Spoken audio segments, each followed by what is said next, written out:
We thank you because what started as an idea is now become real, it's become reality. We say thank you for this grace for in the name of Jesus. Father, we pray that as we go today, that even beyond what we expect, that you shall meet us at the point of our needs, and that for everybody who would be speaking, that you will open our eyes and that the event will be a success in the name of Jesus. Thank you for answered prayers, for in Jesus' name we've prayed. Amen. Thank you so much, ma'am. Yeah, we can have our seats. So good to be here finally. Finally, if you're happy to be here, please, a round of applause. A round of applause. This is the second edition, Redefining Masculinity. Redefining. Like our lead execution officer will tell us, he will keep on reminding us that we're not an organization. We're not just an NGO. You say we are a movement. You know, when there is a need for change, you have to act on it. You have to ensure that, yes, there is change. And it's not just a one-day job. So this is a movement. There is a goal. You know, we have something that we want to achieve. So we are redefining. What does it mean to redefine? You know, okay, let me just take this as a personal speech. We've been on a very long ride. We've been to different states across Nigeria, Kogi, Oyo State, Oshun, Kwara. Spoken to a lot of boys. We've had sessions with over 6,000 boys. And it can be very tiring. We have to do lots of work. Volunteers can testify to that. But you know, at some point when it's no news what is happening right now. It's no news what some men have become. It's no news how a lot of ladies are not safe out there.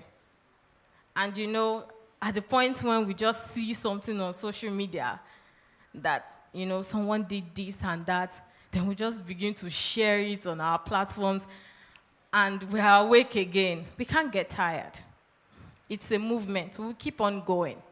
We have an end goal, that every boy will not become like the norm,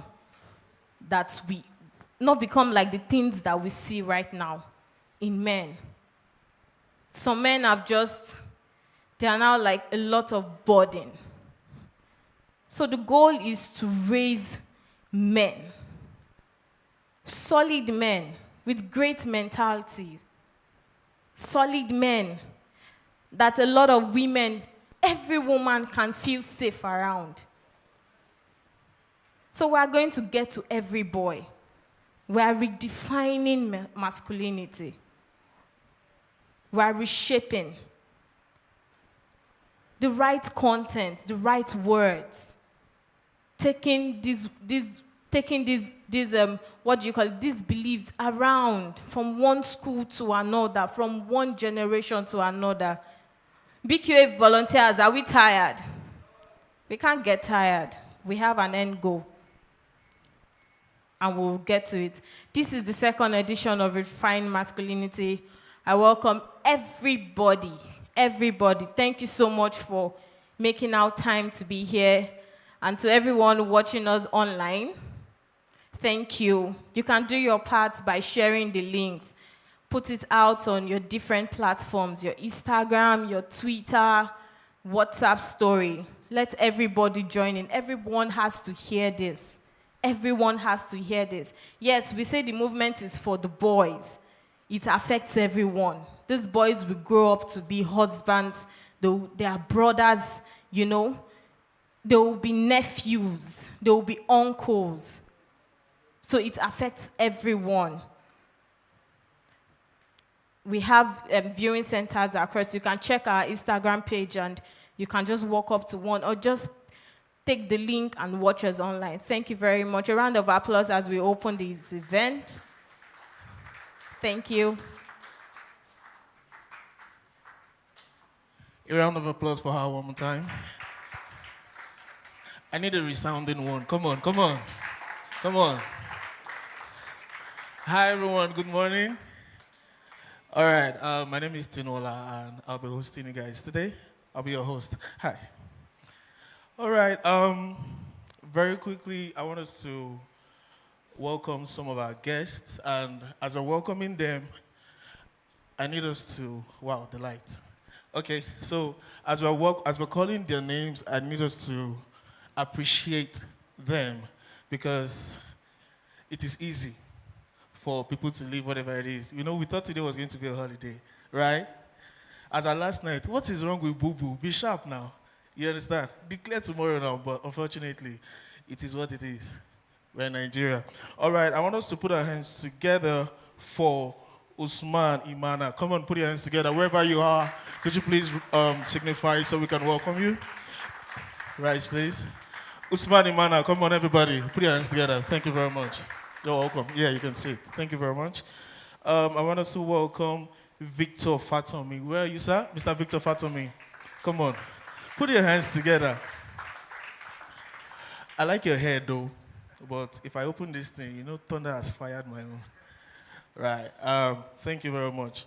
Can we welcome Orifunke Lawal? Where are you, ma? Oh, beautiful.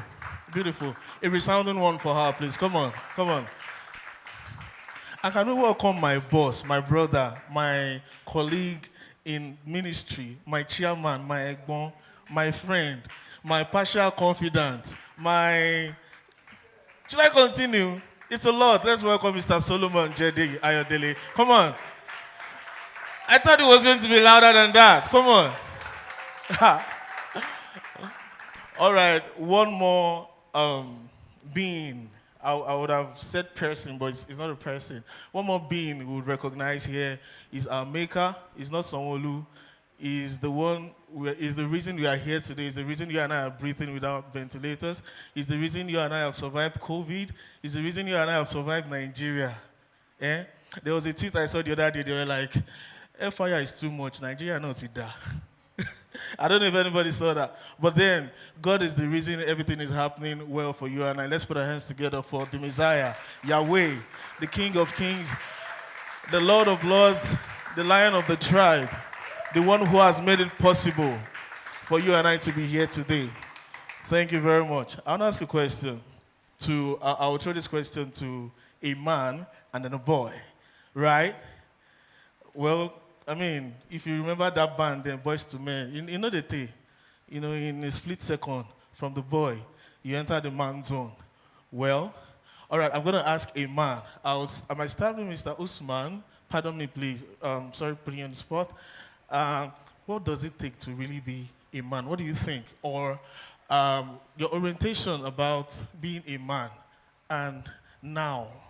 You know, there was this OT you had like, okay, I think when I'm a man, these are the things I'm going to be doing and all of that.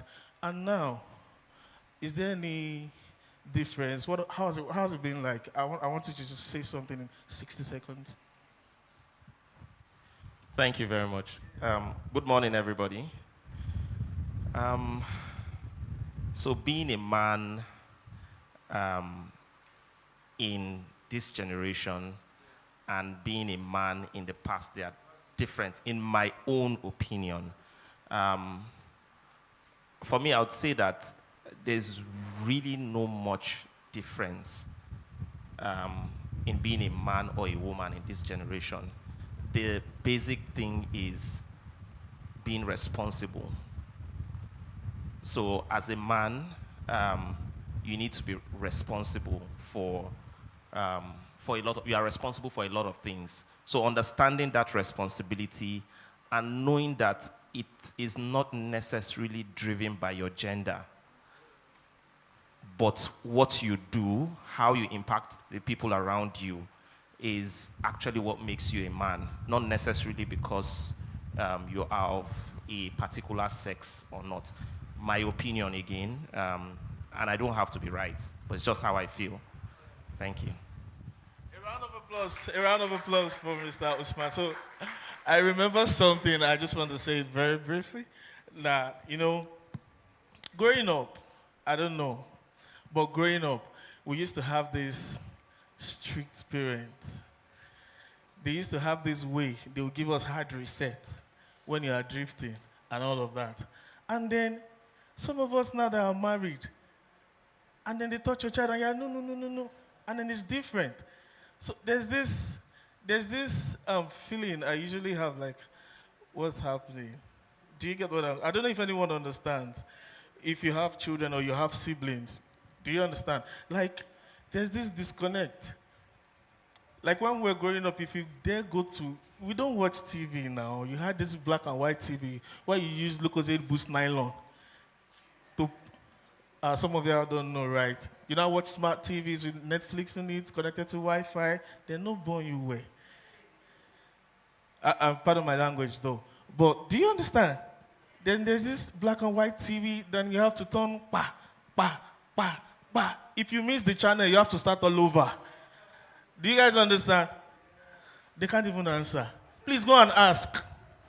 Go and ask, right? So, and sometimes your TV is not showing well. You give it that poof, it comes on. And then right now, my son has broken the third tab. And my wife was like, dude, you didn't have this as a kid. Let them enjoy. Let them enjoy. Like, do you get, like, Mr. Solomon, can you buy a car for your child at 15 years old, 14? Can you allow him drive? Let me not say, okay, you're buying him a car. Can you allow him drive? Your son, yeah, your son. Well, or less, right? I'm coming to you, but unless. Yeah, do you understand? Because the world is moving fast. Instead of my child trying to learn commerce and financials and stuff, Oga, go and learn stocks. There's Forex. There's a lot of stuff. Do you understand? I think this generation is even moving beyond, I want to be a footballer, I want to be a musician. I think that's the generation we are now. The ones that are coming, they are the crypto boys. Look at them. Look at the Elon Musks, them. Look at them, they are here. They are the one talking about the Doge coin, this coin, that coin. That is them. So it's just different being a man back then and being a man now. I was reading about some little, okay, I saw it on Instagram, so I had to, redirect myself to his YouTube page. This little boy is into data sciences. So he has a website where he puts data about coronavirus, how to prevent it, helping communities in the US and stuff. He's just 8 years old, and people are already coming after him. Let's advertise on your page. We'll pay you $4 million. We'll pay you this and that and that. And I'm like, okay, African parents, standard. Do you know the funny thing? This boy's parents declined the money. So I told myself, not me. Because it's a lot. Do you understand what I'm saying? So it's different being a parent back then and now. I'm not trying to follow what you said, sir, but really it's a different ballgame. So I'm going to come to you. How do you feel? Do you think the same way you were raised is likely to be the same way you'd like to raise your kids? Or how do you feel about it? A round of applause for him, please. Come on. Please, when I say a round of applause, Chopo. Thank you. First, I thought you were talking to someone behind me. Okay, cool. So, clearly not. Clearly not. I think the way we were raised, for example, is different from the way even our parents were raised. So, every generation evolves, and it's best to adjust to that. I think one thing we like to do in society, we're always celebrating the good old how do you call it? Good olden days. Good old days. So yeah, we always do that because it's just an attraction to nostalgia. At the end of the day, there's nothing so good or better about the olden days. Every generation needs to face the reality that is right ahead of it. And yes, um, it would be the wrong route to go if you want to raise your kids exactly the way you were raised. You should be raising your kids with the realities of the present, you know. So that's my perspective on that. It should be clearly different. Thank you very much. A round of applause. A round of applause. A resounding one. A resounding one. A resounding one. So I'm going to ask, just for 30 seconds, I'm going to ask one of the boys, right? I don't know if any of you have had conversations with your parents. You must have come at some point or the other about how they were raised and how you are being raised. Or sometimes do you feel like, my mom doesn't love me? Because in Nigeria, I love you is Abi eating, right? For some of us growing up, I don't know about you. Fine, I tell my son that a lot. I love you, I love you, I love you. I kiss him all night, all day. But us, Abi eating, you hit your leg on the stone, put kerosene. We grew up, with all of that. But I just want to ask one of the boys, any of the boys, please, can you signify? Don't be shy, don't be shy, you're in your house. Any of the boys? Okay, you. Yes, yeah. A round of applause for him. Come on. I need you to feel at home with your brothers and your sisters. Please come, please come. A round of applause one more time. A round of applause one more time. Introduce yourself, come on. My name is Oluwuku Ebenezer. Oh, that was fast. Come on, again. My name is Oluwuku Ebenezer. All right. A round of applause for him. All right. Do you have an idea how your parents were raised? Have you ever had conversations or overheard from any of your uncles, cousins about how your parents were raised, and you feel like it's different from how you're being treated right now? No, but I can talk about my brothers. How my parents raised my brothers. Oh, okay. My brothers, when they were in secondary school below. Are you the last one? Yes. My mom and dad never allowed them to use phone, a mobile phone. But now, when I was admitted to SS1, my parents started allowing me to use phone, which makes me think that am I different from my brothers? So I think that according to what he said the good old days. Yeah. So I think that my brother's generation is like my parents are retaliating to what they taught them. To what they taught them. But mine was different. Thank you very much. Can I get a hold for that? All right, shout out to all the last ones in the house. If you're a last one, let me hear you holler. Come on. All right. I'll tell you something about last born. I'm the last born, but I was the first to drive a car. Not just drive, to own a car. Yeah, I was the first to move out of the house, to go and live on your own. And there's just this, whenever my brother is just, I'm like, bros, go and read about the guy with the coat of many colors. Go and learn. Go and learn and then come back to me. Do you understand? A round of applause for the last ones one more time. All right, we're going to put that on hold for now. And I think all the last ones, we need to open a WhatsApp group and start talking about how we can make the world a better place. You understand? Because there's this love we carry that they don't have. Firstborns, they are angry that they are the other parents. Nobody will send you. But it's okay. We have a lot of love, right? The other parents, right? Because, have you changed the diaper? Have you done this? Have you done that? And lastborns, apart from me, apart from myself,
typically is really bitter around here. And I'm glad that subjects like toxic masculinity can be brought into the light like this that we can talk about. I'm a victim, or say a survivor, of toxic masculinity, and many of us can relate. I'm a spoken word poet, and this is what I do for a living. My name is Sola Speaks, not Shola Speaks, even though I'm Shola. But then everything I do speaks of the glory of God. And so I'll be saying a poem that will help you understand that, like they said, our parents were raised in some ways, and it forms their understanding of parenting. And the only thing we can do is to know the wrong things they did so we don't repeat them in our own time. So I wrote this poem from my personal point of view, kind of fictional, kind of real, but I understand you relate very well. So listen and enjoy. Is there somewhere I can get some background sound? Possible. Okay, let's just move on, not to worry. So this poem is titled Monster. Don't be scared. So my dad once reported to my pastor, this boy is a bastard. Now, he was not surprised because, of course, he knew the son of whom I was.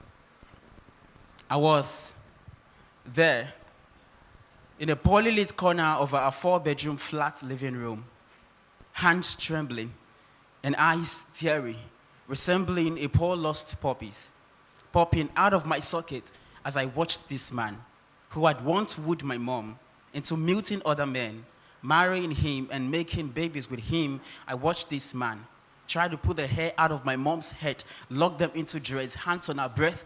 I dread this moment when I pushed him to the bed, unlocked his legs from around her waist and pulled the scripts open, hoping that she would have the smallest of strength to catch her breath back into her lungs. See, if saving your mom's life from the hands of death is what it means to be a bastard, then I think I want my kids to be sons of a bastard too. 2 weeks earlier, 16th of September 2017, I turned 18. Got chocolates and cupcakes, a short love poem, and a beautiful portrait from the girl I called my crush in school. The feeling was cool. But that night, I didn't want to close my eyes to sleep because deep within I was scared of waking up into the first day of being a man. I was scared of turning 18. I was scared.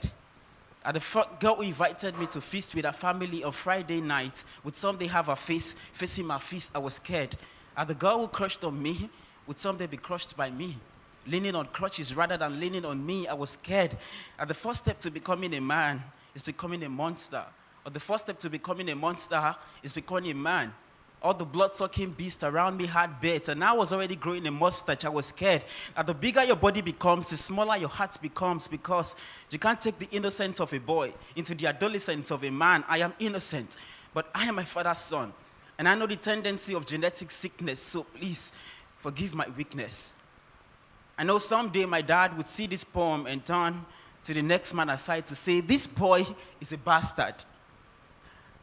Wherever you are, Dad, I'd like you to know that I love you and I forgive you.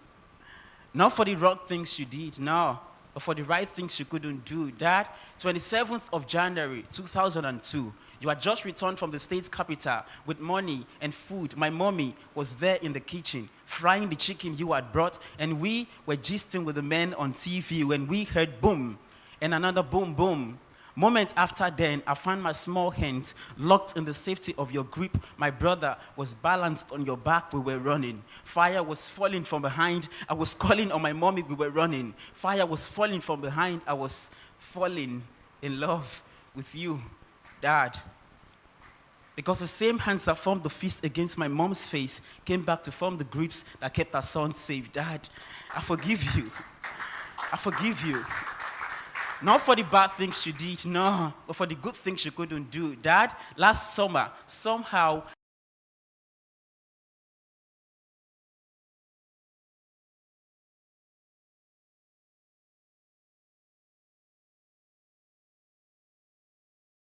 so something must have changed to date. Maybe you're not much of a monster, Maybe you're a man kind of star, but the world has taught you never to shine out loud. So you choose to shine in instead. They say it is weakness to shine your teeth. So you choose to shine your eyes instead. But Dad, these symptoms don't look on you. These symptoms don't look good on you. This is not your sickness. I've tasted from your cup of love, Dad, your sweetness. The heavens bear me witness.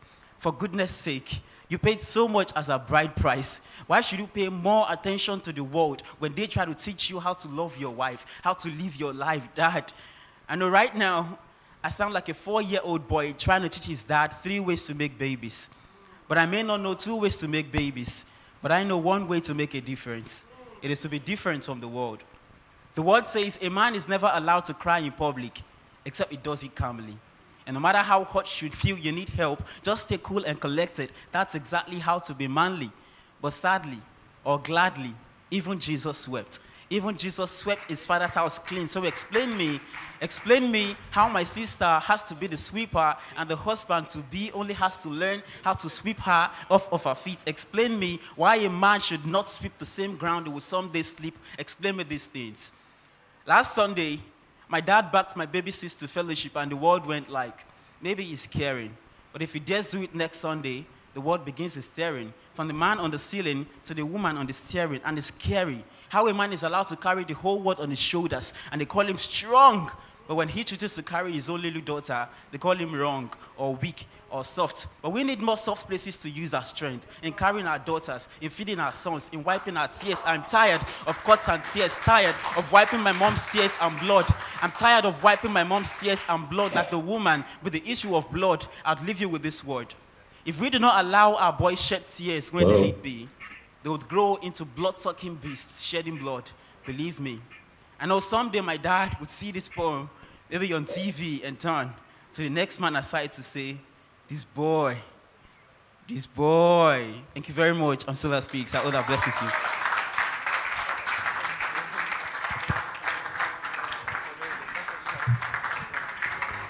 Awesome. Yeah. Good afternoon, everyone. Okay. Yeah. Please put your hands together for Shola. Do you want to do it better? Please put your hands together for Shola. Awesome. Once again, I want to quickly welcome us to the International BoyChild Summit. I know this is quite strange to have boys gather together. You know, I left secondary school 2005, and all through my 6 years in secondary school, there was never a time they gathered boys. Do you know why? There's an assumption called gender conditioning that makes the world feels like boys are okay. And the truth is, boys have never been okay. Right? I had my first sexual experience in my father's church during a vigil by a sister in church. I mean, I'll be 30 in February, and I only told my dad 2 years ago. It was a mixture of shock and disbelief because, I mean, I played the drums in church, I played the keyboard. Nobody would ever assume that something can go wrong with the boys. And in 2018, I was at Babcock University. I went for the convocation, and the then governor of Ogun State was presenting the gifts to the graduates. And best in English, a lady. Best in maths, a lady. Best in sociology. So it was an avalanche of girls. And the man just stood at some point and said, what is the problem with our boys? Is there a problem with our boys? Does our boys have problems? And it was the mixture of, you know, heavens conspiring with the earth to tell me this is why I was created, and this is what I intend to spend the rest of my life doing. Since 2018, we've engaged over 6,000 boys across 23 cities in Africa. Yeah, and I tell people... Thank you. Oh, Sivari is ready? Ready, right? Okay, so I just want to welcome Uncle Steve. He's been online for about 30 minutes. So just to set the context, you might be feeling a bit strange. It is normal, because if it's a girls' gathering, you'll have been hearing the girls shout, "Whoo!" But guys, they can't even understand their emotions now. They are still confused. Like, what are they doing? What are they talking? I understand. So guys, relax. We're going to have a good time. I'm personally looking forward to the panel session where we're going to have a couple of my friends. We are going to talk about everything from sex to love to career to women and everything. So ladies and gentlemen, please can you put your hands together for yourself once again? All right, so if Uncle Steve is live, can we have Uncle Steve? He'll be speaking for about 15, 20 minutes. Then Tino can continue. Do we have Uncle Steve? Awesome. Please put your hands together for Steve Aries.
you can't doubt for a moment that they truly, truly want the best for you.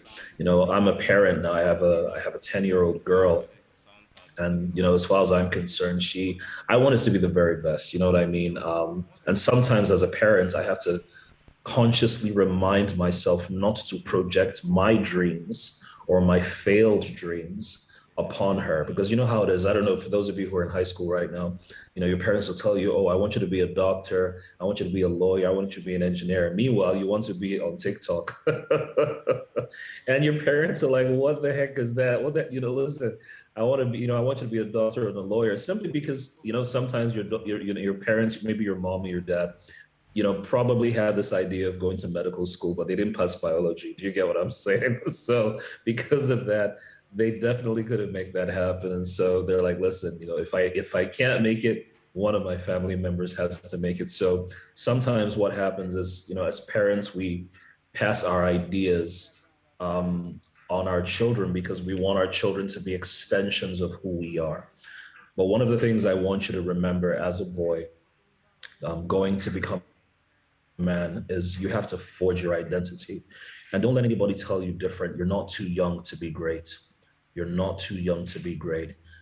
Irrespective of the nation that we are in, and I know it's not the very best of situations, and we pray that someday we will have an amazing new Nigeria that we can all be proud of. Can somebody just say amen? Just somebody say amen to that. All right, we will one day have a nation that we would be proud of. But there are kids or people your age in different countries, and they're doing phenomenal things. You know, even if you just take a moment to go to scripture and we read the story of, you know, like guys like, you know, David, or, you know, Daniel, Shadrach, Meshach, you know, and Abednego. Those guys were incredibly young. You know, David was so young, he was not even qualified, you know, to join the army. He wasn't qualified to join the army because he was too young. But you're not too young to be great. So this is what I want to leave you with. For the next 7 minutes, I want to just tell you, these are the seasons of every man's life. And I want you to think about this, and I want you to take notes. So I was reading the scripture one day, and it said, teach us to number our days so that we will apply ourselves to wisdom. There's a scripture like that. And when I was meditating upon it, you know, it dawned on me one day that it was almost like your life is like a week of days. I'm going to explain. Your life is like a week of days. So there's Monday, Tuesday, Wednesday, Thursday, Friday, Saturday, and Sunday. And in the same vein, your life can be demarcated according to those weeks of days. So let me explain. So 0 to 10 is Monday. So if you fall within the ages of 0 to 10, you are in your Monday. Okay. If you're in zero, that's Monday morning. And if you're in 10, for example, that's Monday evening. Okay. Tuesday is 11 to 20. So from the uniforms I see in the room, I dare say most of you fellas are in your Tuesday. So you're in 11 to 20, that's Tuesday. If you're 15, that's like Tuesday afternoon. And if you're 20, that's like Tuesday evening. All right, so Monday is 0 to 10. Tuesday is 11 to 20. Wednesday is 21 to 30, okay? Wednesday is 21 to 30. All right, Thursday is 31 to 40, which is where I should be, but I've passed Thursday now. So Thursday is 31 to 40. Friday, which is where I am, is 41 to 50. But now I'm like Friday morning. Do you get what I'm saying? Because I'm 42, so I'm Friday morning. Saturday is 51 to 60. Sunday is 61 to 70. And if by the grace of God you live longer than 70, that's public holiday. You get what I'm saying? So Monday is 0 to 10. Tuesday is 11 to 20. Wednesday is 21 to 30. Thursday is 31 to 40. Friday is 41 to 50. Saturday 51 to 60. And Sunday is 61 to 70. Now, tying that together, now what does this mean? So for example, if you're in your Monday 0 to 10, I believe that's what I call the season or the week of discovery. Because if your life is a week of days, so we can call that Monday is your week of discovery. So what does that mean? It means ideally for many of us, our parents were the ones or are the ones who are supposed to help us discover what God has put inside of us, right? And I always like to tell people that God has wired and fired you for some amazing things. And many times it's in things that you are naturally gifted at, even though you will require training, but these are things that you are naturally gifted at. So for example, you will, if you check on YouTube, I know I'm a little older, but if you check on YouTube, you will find videos of guys like Tiger Woods. Hey, cameraman, can you please turn the camera back the other way? Because now I'm slanting this way. See the people. Thank you very much. It kind of helps me that I know that there are people there. Thank you. All right. So if you go on YouTube, for example, you will check their videos of Tiger Woods, the golfer, playing golf at the age of 3, and he was on live television. I think it was one of those popular shows in the States at the age of 3, and he was putting a hole in one. So his father had discovered that every time he gave him a ball, he would whack it. He wouldn't kick it like Ronaldo. He wouldn't shoot hoops like LeBron. He would always whack it. And eventually, because his father was a golfer, he started training him in the area of golf. And today, even though Tiger Woods may not exactly be world number 1, his name defines the sport. So Monday is your season of discovery. Somebody say discovery, even though I know I can't hear. Somebody say discovery. All right, discovery. Thank you very much for the feedback. All right, Tuesday is the season of practice. All right, Tuesday is the season of practice. Now, obviously by Monday, hopefully your parents have given you some insights, or by yourself, you've started discovering there are things that you're great at. Now in your Tuesday, where many of you I believe are, that is the season of practice, right? And then you're supposed to practice that thing you've discovered. You're supposed to practice and get better and better and better and better at it, right? But here's the interesting thing. How can you practice what you have not yet discovered? Are you with me so far? So once you've discovered your gifting, you've got to be able to practice it. And if you read books like books by Malcolm Gladwell, he talks about something called the 10,000 hour rule, which means that in order to become a master at something in the world, or whatever it is, you must dedicate 10,000 hours of consistent practice to become world number 1, to become incredibly great at what you do. So when you think about it, you see guys in their 11s to 20s who are masters of what they do. I mean, think about it. WizKid, for example, had already blown, allow me to use the word, and he was still a teenager, right? Michael Jackson, Beyonce, LeBron, Kobe, all these guys had already blown by the time they were already teenagers. And this is where for many of you are. And Tuesday is a season of practice. All right. Wednesday, all right, which I believe is 21 to 30, is the season of performance. So now you're no longer practicing. You're no longer, testing. It's no longer mic check 1 2 1 2. Now you are performing at a level. Think about it. Many of the guys that you admire, many of the men you admire, let's say, for example, football. Let's say you like guys like, let me see who's in their early 20s now. I don't know, guys like Dybala, guys like Pogba, those guys. I'm not even mentioning Messi because Messi is a little bit older, but you would see that those guys were already performing in their 20s. Right? Those guys were already superstars in their 20s. But now here's the interesting question. How can you perform what you have not practiced? And how can you practice what you have not yet discovered, right? So it is your responsibility to discover it, practice, and then perform consistently, all right? So we've dealt with Monday, Tuesday, and Wednesday. Thursday, I believe, is 31 to 40, if I'm not mistaken. And that is the season that I call the season of mastery. By Thursday, fellas, you must be a master at whatever it is that you've laid your hands on. And when you've become a master, how will you know you've become a master? Really simple. Your name begins to identify, or your name begins to represent an industry or a particular skill. So for example, if I mentioned women's tennis, right? What names would probably come to mind? I know I can't hear you, but you'd probably say names like Serena Williams. Now you say things like Naomi Osaka. Those are the names you'd mention. If we say free kicks, it may be a little older than you, or your generation. My generation would say David Beckham. Your generation would probably say, I don't know. Who would you say? Maybe Ronaldo. I don't know. All right. If we said golf, right, we would say, tiger, right? But my point is, you know that you're a master when your name begins to dominate and identify as an industry. So when we say comedy in Nigeria, Alibaba's name comes out. You know what I'm saying? So you know that you're a master. But now here's the question again, like I've said before, how will you master what you have not yet performed? How will you perform what you have not yet practiced? And how can you practice what you have not yet discovered? So you can see all of this is still tied to discovery. So to become a man, you must discover. But when you discover, you must practice. Once you practice, you must perform. And as you perform, you become a master. All right. So we've dealt with Thursday. Now we're going to Friday. And Friday, excuse me, which is 41 to 50, which is where I'm at right now, Friday morning, right?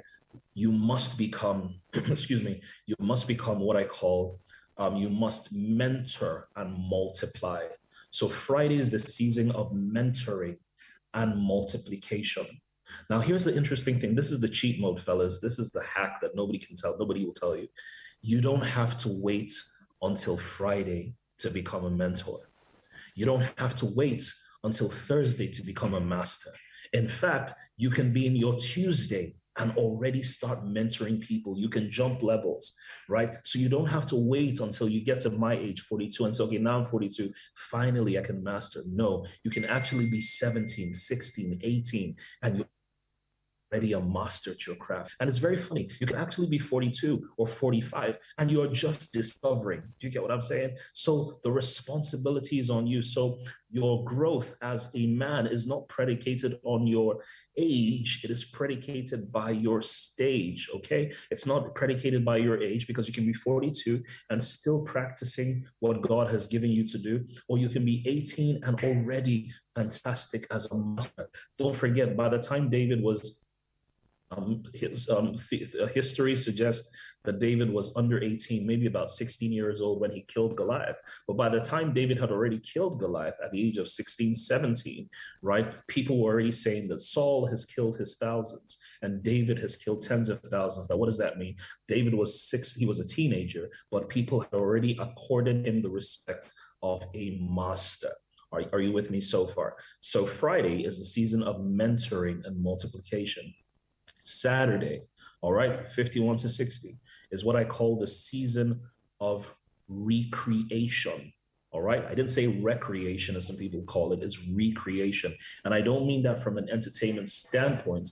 I mean that from the standpoint of recreating, rebranding, repositioning yourself.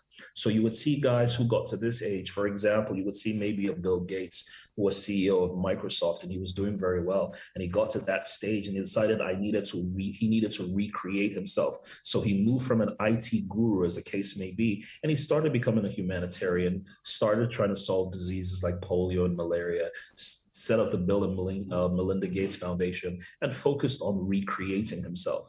You would see people like Oprah, who for many years was the most dominant talk show host, and she had built a brand. She became a master at that. She started mentoring people, but after a while, she decided she needed to recreate herself. And now today, she's no longer just a talk show host. She actually is a network owner and executive. She has tons and tons of other shows. All right. So Saturday is your season of recreation. You can recreate yourself. You can rebrand yourself. You can go in a totally different direction and start all over again. Sunday is rest. Now, don't get it twisted. Sunday is not the time to rest in peace. All right, that's not what we said. Because remember, there's some people who are going to, you're still going to live to public holidays. So if you want to get to that, you can actually chill. But Sunday is when you rest. That is when you stop stressing. You're not hustling for money. Let me say something that I want you to remember as a man. All right, and even though the women are here too, that's fine. You have no business working for money on the weekend. I'm going to say that again.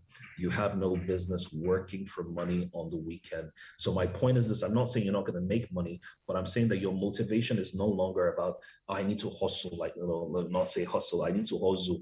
You get what I'm saying? There's a difference between hustle and hustle. Hustle means that you're like my brother in the yellow cap and the nice native. He looks great. He's fantastic. He's hustling, right? But hustle, it's like Drake. You start from the bottom You're trying to work your way up, right? So you have no business hustling, all right, at the weekend. You're not working because you need money. You're working because, you just want to, because life is good. So remind me, I know I can't hear you, but I know that Monday is the season of, talk to me, fellas. Monday is the season of, all right, discovery. Tuesday is the season of practice. Wednesday is the season of performance. Thursday is the season of, oh wait, Thursday is the season of mastery, right? Friday is the season of mentoring and multiplication. Saturday is the season of recreation. Sunday is the season of rest. But now, like I said before, remember, how can you rest when you have not yet recreated? How can you recreate when you have not mentored or multiplied? How can you mentor when you have not yet mastered? How can you master what you have not yet performed? How can you perform what you have not yet practiced? And how can you practice what you have not yet discovered? So your journey as a man or as a woman in this room is to discover. It all ends up with discovery and recognizing the stage you're in, irrespective of your age. I hope this has been very beneficial. Thank you so much for having me. I know I can't hear you, Clap, but I can see you. But thank you. You're far too kind. No pictures, no autographs. Thank you very much. I had a great time. Thank you so much.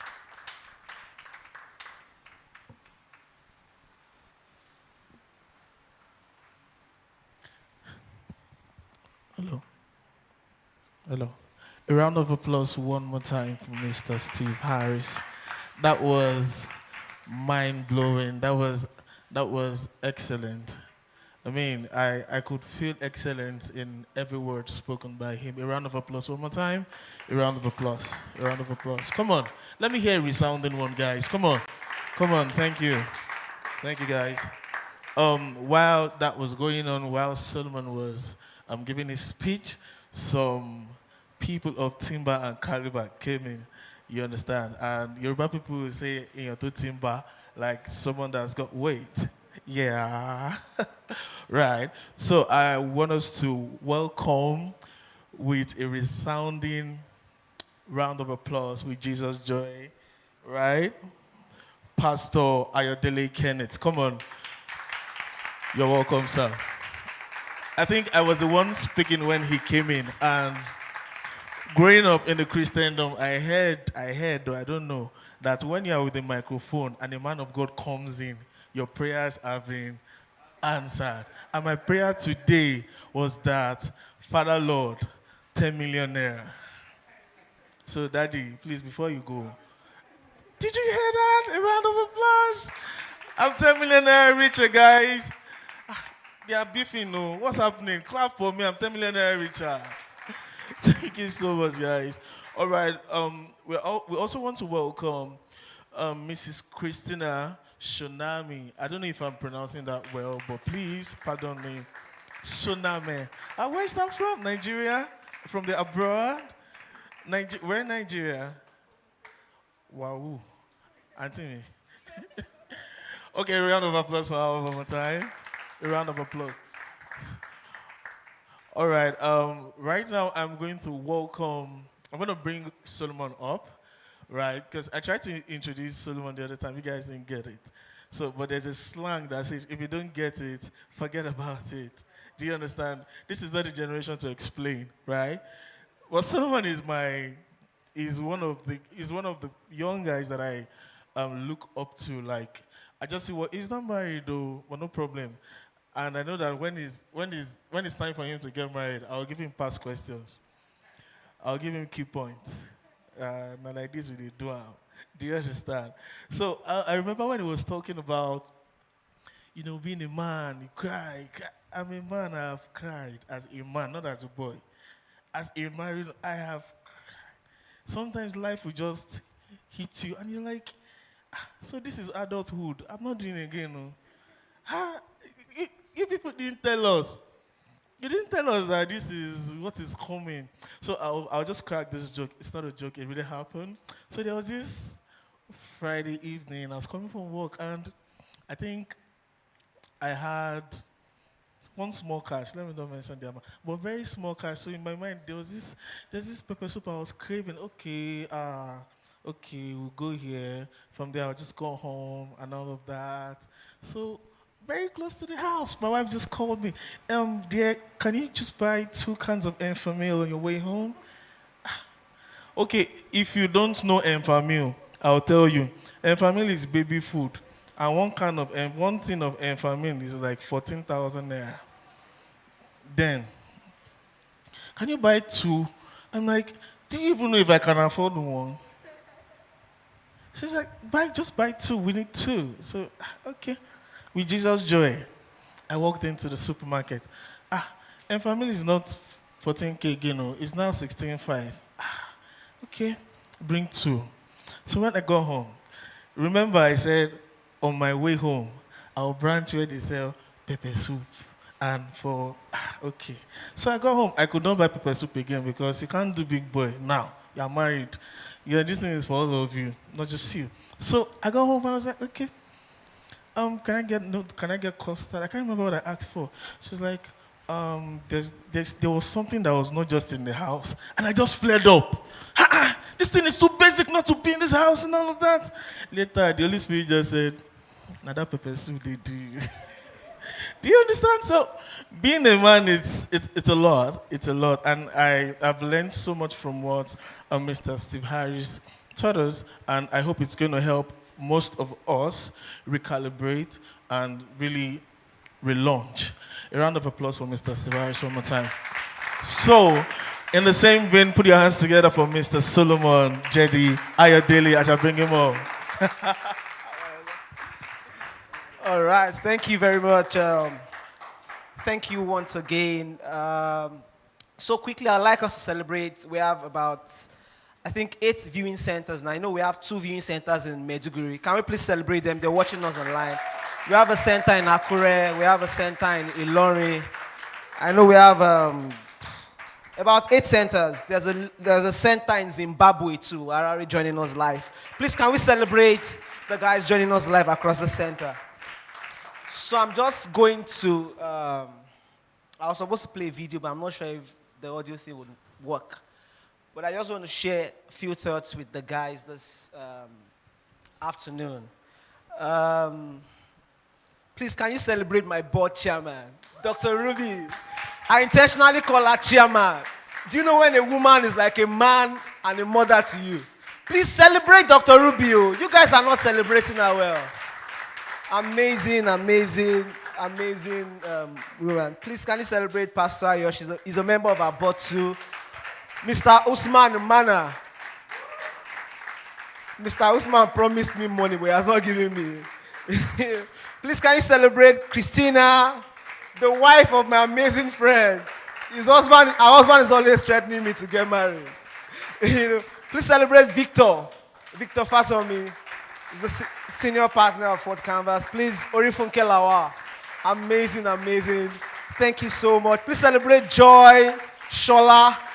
Thank you so much. Thank you for coming through. All right. So, in the lead up to this summit, to be very honest with you, we've been very frustrated, right?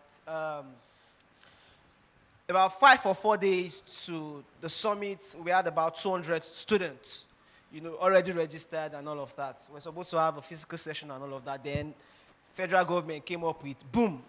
So I work in the innovations team, and where I work 9 to 5, and they would always tell us, any decision you want to make, it must be data-driven, you understand?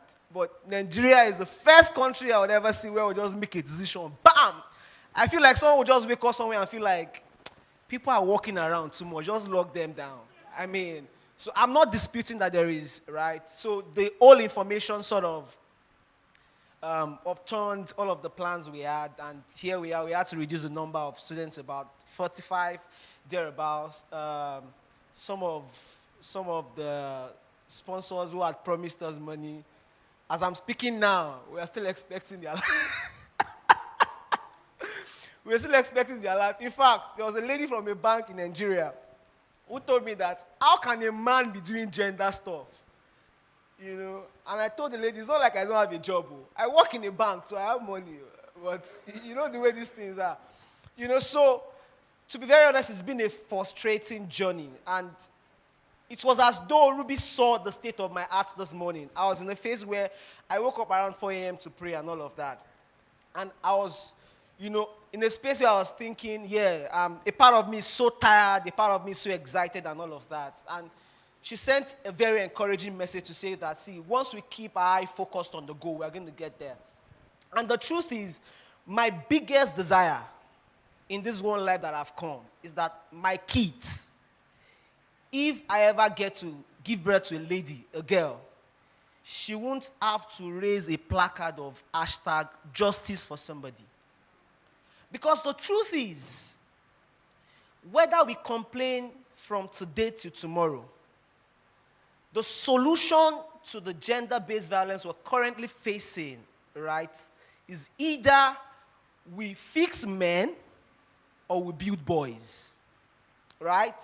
There are two options. Are you trying to say something to me? So it's either we fix men or we build boys. Fixing men, I'm not saying it's so hard. It's not hard. It's not hard. In fact, it is easy. You can only fix, it's easier to fix a man who is already in his grave, than to fix a boy who is a trout. A man is like a crayfish that's already still. Imagine having to tell Mr. Usman now that this is how you should dress, this is how you shouldn't dress. He will tell you, I was 42 years ago, in 1973, but it is easier to tell that young boy that you should do things this way. Do you understand what I'm saying? So this has been my cry, that these things we are talking about, there is a solution. It might not be immediate. So, I was telling a friend, I've received over 24 rejection emails this year alone from people who want to give us grants that feels like I'm just trying to raise an anti-feminism movement. And I tell them, the solution is not a 100-meter dash. This violence will not just stop, bim. And this violence will not also stop by empowering women alone, which I'm not against. In fact, I'm pro for it. But the truth is, when we empower girls so much to become amazing women, and they end up in the hands of irresponsible men, then the circle continues. You get what I'm saying? That is why we're paying attention to our boys. This is why we're investing our time. This is why we're investing our resources towards this. And I want us to talk to the boys briefly this afternoon about decisions, right? And I want to tell you that there are 3 important decisions you need to make in life to become a better man. So I'm not married yet, so I might not be in a place to advise you as a father, right? But to a certain level, I can advise. Dr. Ruby is still going to speak, and we're going to have the panel session where we'll speak extensively. But 3 decisions. Number 1, the decision to be decisive. You see, the reason why we have a lot of rape apologists in the world today is because people don't know what they are doing. People are confused. They are neither here or there. If you want to keep your sanity, just avoid social media, right? There are a lot of 40-year-old boys and 13-year-old men. You will see grown-up men on social media. When they say, somebody was raped somewhere, they will say, what is that girl putting on? How can she be wearing miniskirts? What is your business with a woman's dressing? And when I say decision to be decisive about responsibility, about being responsible for your life, about taking ownership for your life and your immediate environment, right? I know this is a tough call in this part of the world where we are. We're faced with too many options. There are a lot of confusion in the environment. I won't lie to you. I wake up every morning and I keep telling myself, is this worth it? Right? We have very amazing governments. We're praying for the nation. But I know you could be in a fix. But as a young boy, one of the biggest decisions you can make is to decide to be decisive. I'll share you a very quick example. When I was serving in Ebonyi, it's easier for us to say theories, and not share personal stories. When I was serving in Ebonyi in 2012, 2013, I'm not that old, though, so that you don't look at me and say, this guy served in 2013, right? My father has 5 sons, and by the time I was in 200 level, my dad was sending 40K to the 4 of us. Our first born was in Futa, our second born was in one polytechnic in Abia State. My immediate brother was in University of Ado-Ekiti. I was in Adekunle Ajasin. So he was sending 40K for the four of us, so 10K per month. So when I see guys in university now, when they say I stay in a flat, I'm always shocked. My first year, I was caught in my second year. Because my landlord liked me, gave me a free apartment. My third year, a lady in my fellowship, she paid for 1 year and 6 months. I went to use 6 months somewhere. The remaining 6 months, I spent it somewhere else. So I spent 3 years for free without paying house rent. Not because I wanted to live my life that way, but because I knew, my dad is an entrepreneur. You know the way these things are. So we knew the way the funds were coming. So by the time I went to serve, so I forgot in 200 level, I got a scholarship, a Lagos State scholarship. I got 200,000 per year. The moment I got that money, my mother told me that this money is not your money, it's our money. So once I get the 200K, it's not even a case of sharing with my brothers. I will share with even my parents. Mommy, 10K. Daddy, 10K. My mom is joining live. Please, can you celebrate my mom? Please. Yeah. So we'll share the money across my brothers and all of that. So by the time I was going to serve, I told myself that, see, there is no way I can return to this space. Not like it was so terrible. But I knew I needed to decide. I needed to take. So my first month in Ebonyi State, I was staying in NCCF, and spiritual people, they like to read books. I would travel as far as Boko in Benue State to go and buy books of 700 to sell for 1,300. So it's not like I was not spiritual. In NCCF, if anybody has seen NCCF before, they will say, oh, God told me that I should stay in camp for 5 months, or God told me to stay in Ebonyi for 3 months. I could count the number of months I stayed in Ebonyi State. I would go as far as Abia to buy material and come back to Ebonyi to sell to coppers. By the time I was leaving Ebonyi, I had made almost 700,000. When I was in Ebonyi State, I did lesson for students who were praying for JAMB and WAEC. And I was running that to get multiple streams of income. So as at the time when people were praying that they were going back home and thinking, what would I do? I was already thinking, what would I use my money for? So when I got back to Lagos and I realized there was no job, thank God even one of the principal party of my life story, she's seated here. When I realized there was no job, right? My dad used to have one nursery and primary school then for his church members. I just told my dad, hey, bros, I cannot sit down at home. You know what I did? I revamped and upgraded the school. Rented an apartment, made the school, it used to be primary 1 to primary 4 then. Primary 5, primary 6. I remember then I attended trainings with Daystar Leadership Academy. I would go for the training, take the material, and come and run trainings in Yanopaja. This was how I was surviving. Not like I couldn't leave my parents' house, but I decided in my mind that I needed to do something with my life. So whilst a lot of my mates then were running around town with their CVs, I was glad to say I was an headmaster. I was running trainings for teachers. I wrote school anthem. I changed school uniform. See, I was just in the class one day teaching when a friend of mine who we schooled together in Akumba, she was my usher in school. She was working in Stanley. She's now my brother's wife. She just looked at me and said, bro, JD, I like your energy. I like what you're doing. See the way you revamp this place. Can you work in a bank? I said, number one, I cannot sell. I can just talk. She said, no, I know that they want to run one project that I can talk to my boss. The boss, she's the one seated here today, Dr. Ruby. Right? That I can talk to my boss who can help you, and all of that. I think the interview lasted for about maybe 5 or 7 minutes. So it was okay Rebu that interviewed me that day. I said, guy, I like you. You're smart. The man said, do you know Excel? I said, I know it. I know it in theory, but not in practice. Can you undo PowerPoint? I know it, sir. So he gave me 7 days. Said, go and push up your Excel skills, push up your mic. Within that 7 days, I became an intermediate user of Excel, PowerPoint, and all of that. Because what? I was decisive. I decided in my mind. See, even God, whatever He wants to do, He decides. You cannot afford to live your life recklessly. See, the reason why some of these are guys stumble on different stuffs is because they have not decided in their mind the exact picture they want. I'm not even trying to motivate you because I'm not a motivational speaker. That's number one. Number two, You need to decide to be responsible. What did I say? Guys, I can't hear you. Decide to be responsible. See, we are in an economy of irresponsibility, and I won't lie. I would not lie. There is a big problem with masculinity. There is a big challenge. There is a big challenge with masculinity. See, I have tons of stories to share with you, but time would not permit. But I would always tell my team, every event we have like this, I'm not looking for 30 boys to be changed. I just want one. Just one that will be transformed. See, we've spent a lot of money. We've spent like 600K to have this small event across our viewing center, setting up projects and all of. If we can have one life transformed, then it's enough. For you to have a forest, you only need one seed.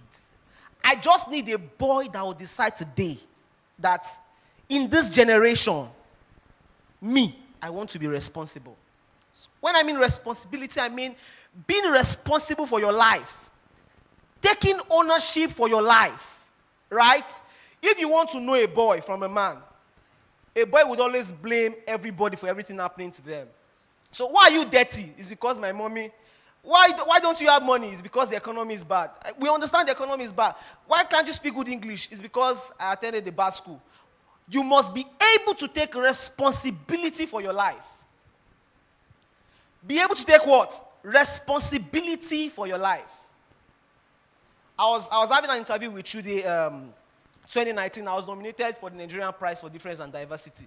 And so when it was time for everybody to introduce themselves, that is when I knew what imposter syndrome means. So Chude wanted to introduce me, and he said, you this guy, Solomon, that when the judges were trying to pick the finalists, that everybody was against you. I said, bros, why now? He said, because the trajectory is funny.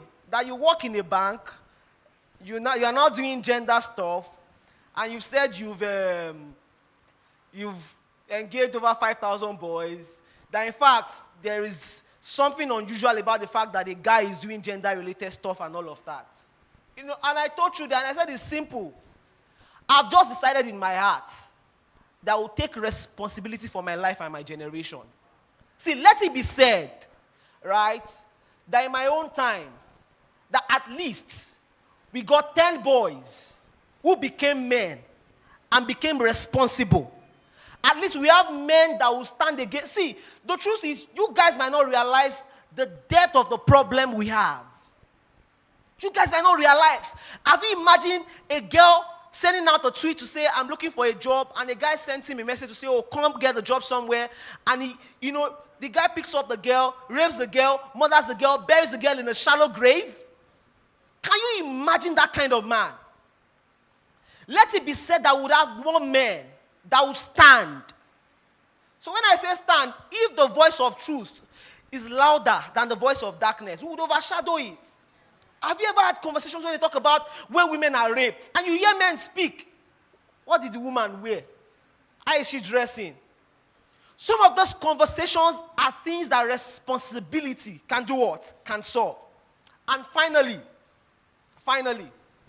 you must decide to be a true man. So when I say being a true man, I'm not saying a macho man. A man that lives by values. A man who is not bottling up emotions. See, one of my biggest advice to you this afternoon is you must deliberately push against the lie that men are emotionless. Men cry. It is okay to cry. That is why we say we are not redefining masculinity. We are not redefining mask. Do you know the kind of mask? My father told me that when he was in UK, in fact, I'm still angry with him till tomorrow. He left UK when I was born and came to Nigeria. By now, I've been in London. By now, all things being equal, 1 + 1, I will have been in London. But my father said he was called to ministry. See my skin now. See my skin. I don't deserve this country. My dad told me that when he go back to UK, after his second son was born, that he lost his job, in London. He was working in the printing press. And he said for over 7 months, that was hustling in London, clean and all of that. I couldn't tell my mom. And I said, why now? He said, because, as a man, you need to be able to carry things. See, the truth is, as a man, if you carry the word, you will die. Someone said that if you want to act like El Shaddai, else you will die. Have you wondered why a lot of men, sorry, Dr. Ruby, die earlier than their wife? It is not age. It is too much pressure. We carry a lot of things on our head. And it's even happening to me already. So a lot of my friends reach out to me to say, oh, this is your event that you're planning. So not like I'm the one planning, not like I'm the one doing all of these things, but I'm just somewhere thinking, what can go wrong, what's not going wrong, what have we not called, have we sent a message? If I tell someone to do something before the person does it, I've jumped at it and all of that. A friend of mine had to tell me to say, guy, if you're not careful, before 30, you start growing gray hairs. Guys, calm down. Being a true man doesn't mean being aggressive. Masculinity is not aggression, right? So I'm an advocate for as a man you can wear pink. I'm an advocate for as a man. Yeah, Victor is putting on pink. Yeah. And Victor is getting married very soon. So don't let us say that pink is for some kind of people. Do you understand what I'm saying? As a man, you can be old. Guys, you can be awesome. As a man, you can cry. I'm not saying crying around, though. As a man, you can express your emotions. These are the kind of men we're looking for. Men who has empathy. See, they almost chased me out of TVC 2 years ago because I said this thing.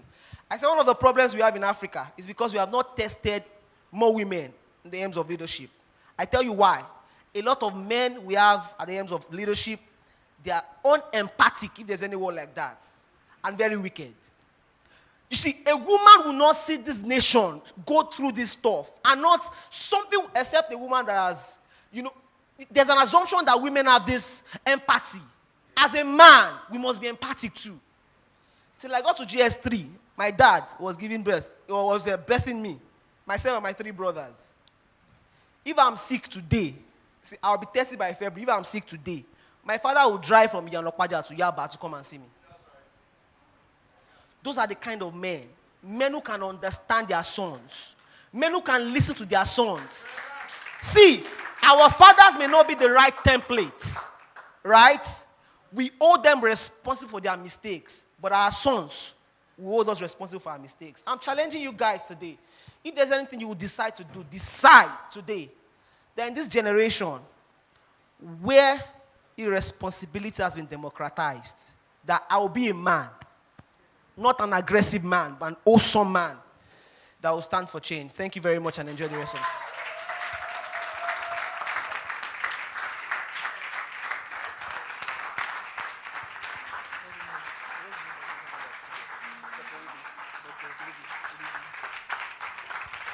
A round of applause. I mean, that was awesome.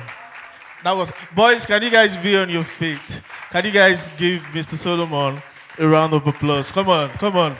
Put your hands together for this amazing guy. Thank you, everyone. You can have your royal seat. Thank you very much. While he was giving his speech, an amazing woman stepped in all her glory and radiance. Let's put our hands together for Dr. Ruby. Come on, put your hands together. You're welcome, ma. We appreciate you. Of everything Solomon talked about, it's in the will to be a responsible man. And there's this saying that where there is a will, there's what? There's a way. That means there is hope.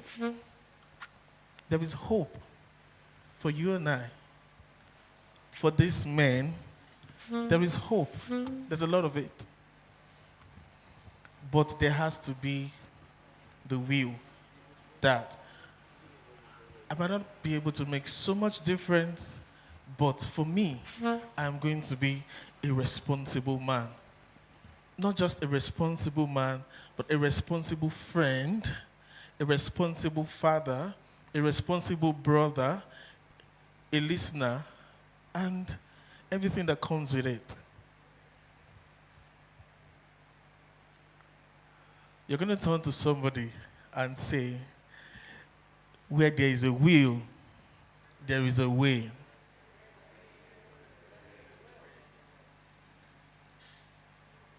All right, I don't want to take much of our time. We want to, make us feel relaxed for a bit. So I want to welcome someone that you might not have seen, but you're going to meet him today. You might have seen him on TV, you might have seen him in studio, on Instagram, on every social media platform. He's been doing a lot for himself. He's one of the next best things to happen to the music industry. If your hands are not busy, put your hands together as a welcome Dami Funshaw, the premium saxophonist.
Wow. A round of applause for the premium saxophonist, Dami Funshaw. A round of applause, a round of applause. Come on, come on, come on. I saw him hold that note. That note, and he just held, hey, you will bust to, you will box to, and yeah, he had to engage his core. You know, when you go for this aerobics and stuff, engage you. 3 seconds, your core will bust. But look at that. That was mastery. Right? This is not about just waking up and... Except you want to blow powder. But that must have been hours upon hours of not getting it right. Hours upon hours of saying, I know blow this thing again before this thing blows me up. But then, you know, I remember this guy, he came to I also, you know, doing 9 to 5 in a bank, and this guy just came. 30 seconds, he just did this gizmo, blah, blah, blah, blah, blah, on IT, and sir, he's gonna get your phone number, right, on his phone, and he's gonna get your phone number, and from his phone, he's going to make your phone control her phone. We didn't know how we did that. So he's an IT guru from, I think, the Philippines or thereabout. So dude was like, I'm asking you for maybe 40 million. There was this IT solution I was going to bring on board, and it was like, you're not paying for these 30 seconds. You are paying for years of coding. You are paying for years of mistakes. Let's put our hands together for Dami Funshaw one more time. That was great. That was amazing. Anybody here wants to be a saxophonist? Anybody here wants to be a musician? He was just reminding me of Kenny G. You know that, right? Do you remember Kenny G? We know Jesus has rescued your life. We know. We know. But do you remember Kenny? Oh my, that's turntable. When you just take that stuff and you put it on it, the sound is all cozy. I could see my brother just remembering the good old, but it's okay. Jesus has rescued our lives. All right, are we ready for Project Sabi Media? Are we ready? Just let me know. I can bring someone else up. We're ready. All right, a round of applause for Project Sabi. Sound.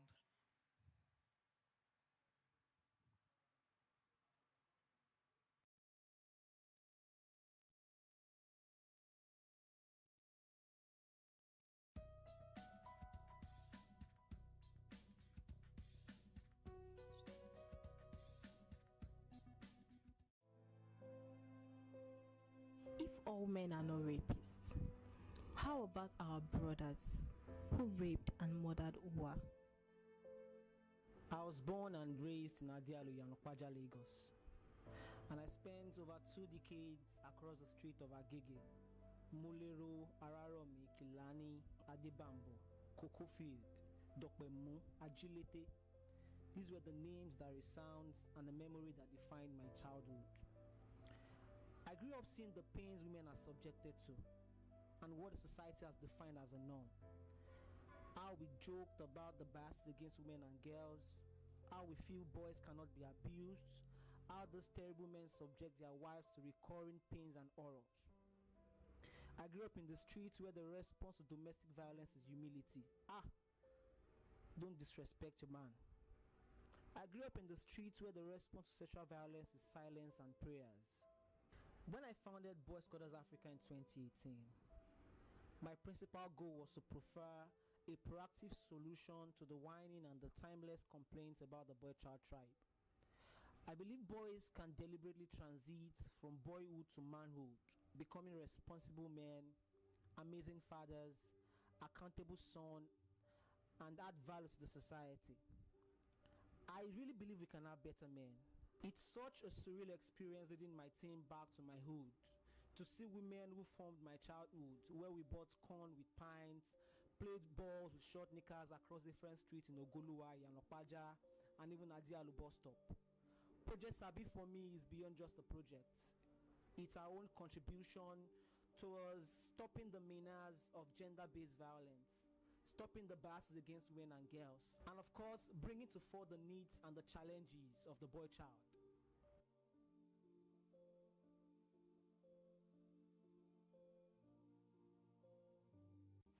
Sabi, teaching girls about morals even stop rape. Tell men and teach boys. Shay Sabi, no they rape our boys. They are humans too. So when we say Shay you Sabi, it's not about the slogan, it's not about the words, it's not about how you feel. It's about our value. Shay you Sabi, you don't have a right to any woman's body. Shay you Sabi, you don't even have a right to rape your wife, legally married wife. Shay you Sabi that violence knows no culture, language, and has no background. Shay you Sabi that silence is killing us.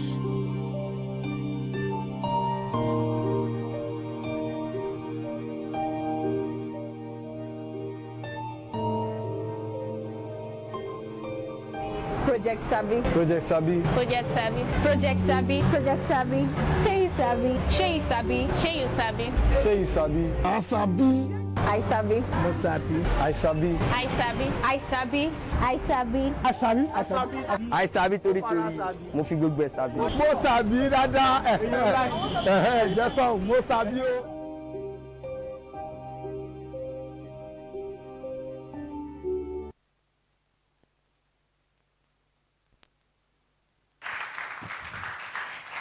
A round of applause one more time for that wonderful piece. Just so you know, it was not easy putting something like that together. Going to the streets, I could see that it rained on that particular day, and it must have been, So a round of applause one more time. Come on, a round of applause. So I won't waste the time. I want to call on Joy to the World. Do we have Joy to the World here for her spoken word session? Come on, put your hands together for this amazing lady. Sorry, I had to mistake you for Sola the other time. You're welcome. A round of applause one more time. Come on. Let us appreciate these people.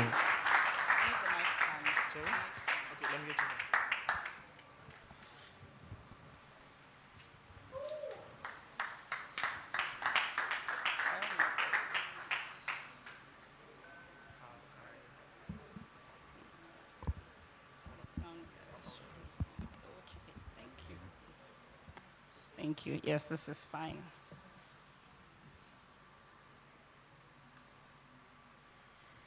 Excuse me, I'm a little nervous.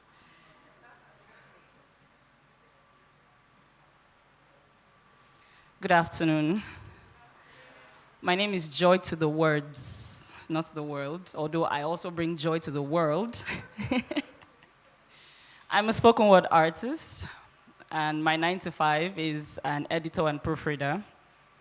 So as a person who works with words, I know that talking is one of the ways that we move into the light.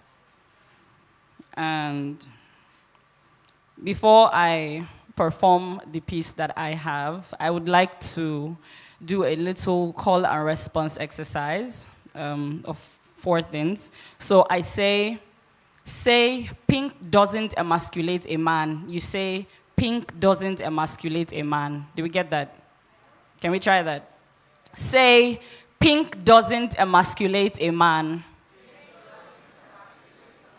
You can look soft sometimes, like a promise fulfilled, and cute. That's mine. And cute, and bright. Say, boys will not be boys. Thank you. Folly and destructive tendencies cannot be excused based on gender.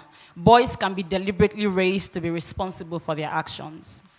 3, say, men can express other emotions besides anger. Say, a man is already a man. Be a man should not be code for swallow your grief or hide your pain or crying is weakness. There must be those among whom you can sit down to weep and still stand to be counted as warriors. All right.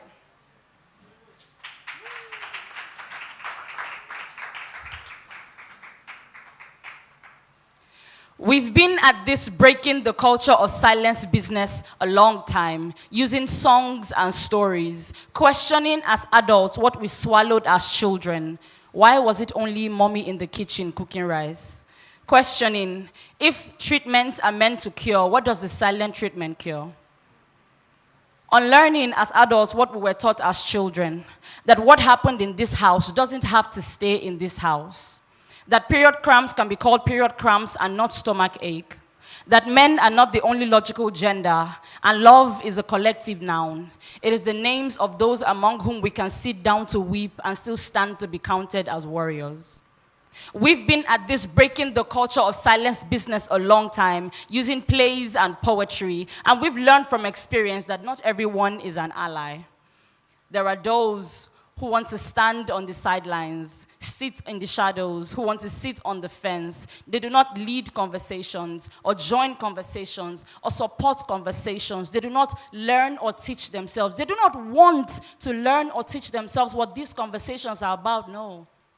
But they want to be the critics, the regulators, the directors general of when, where, how, and why a person first peels off the tape that was slapped over their mouths.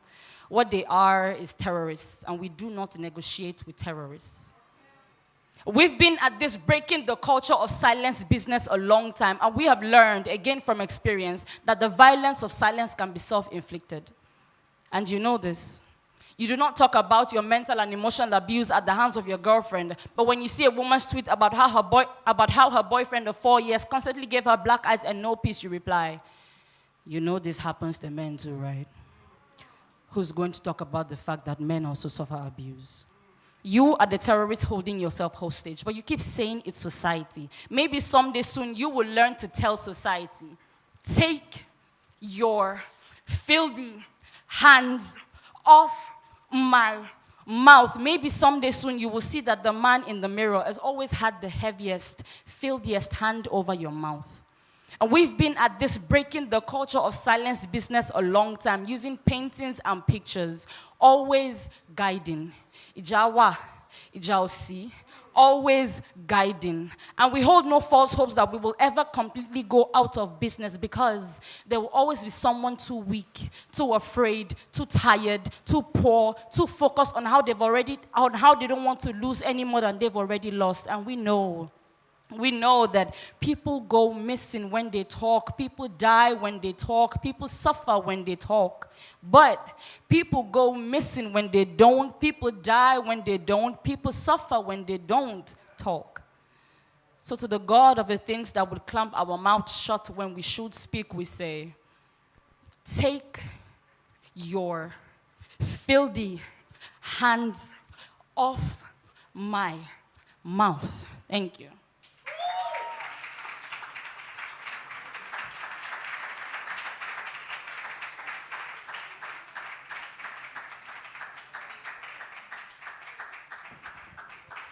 A round of applause for that.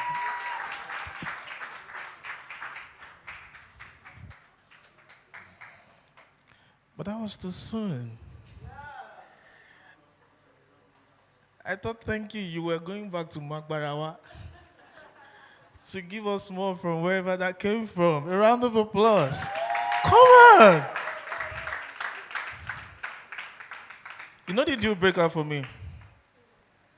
Whether you talk, whether you not talk, you go see happen.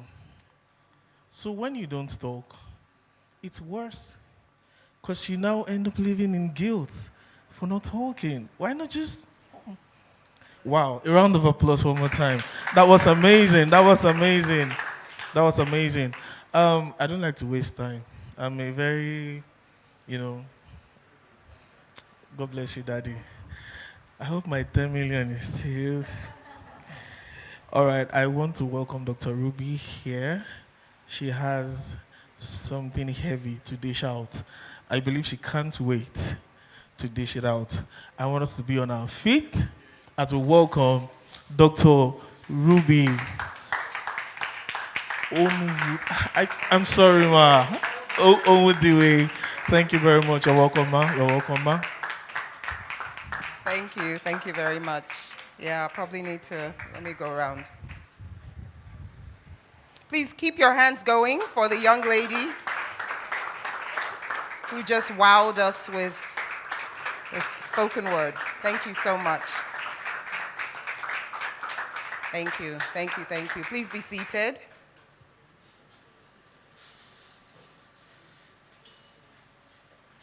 It's been amazing to be part of this event.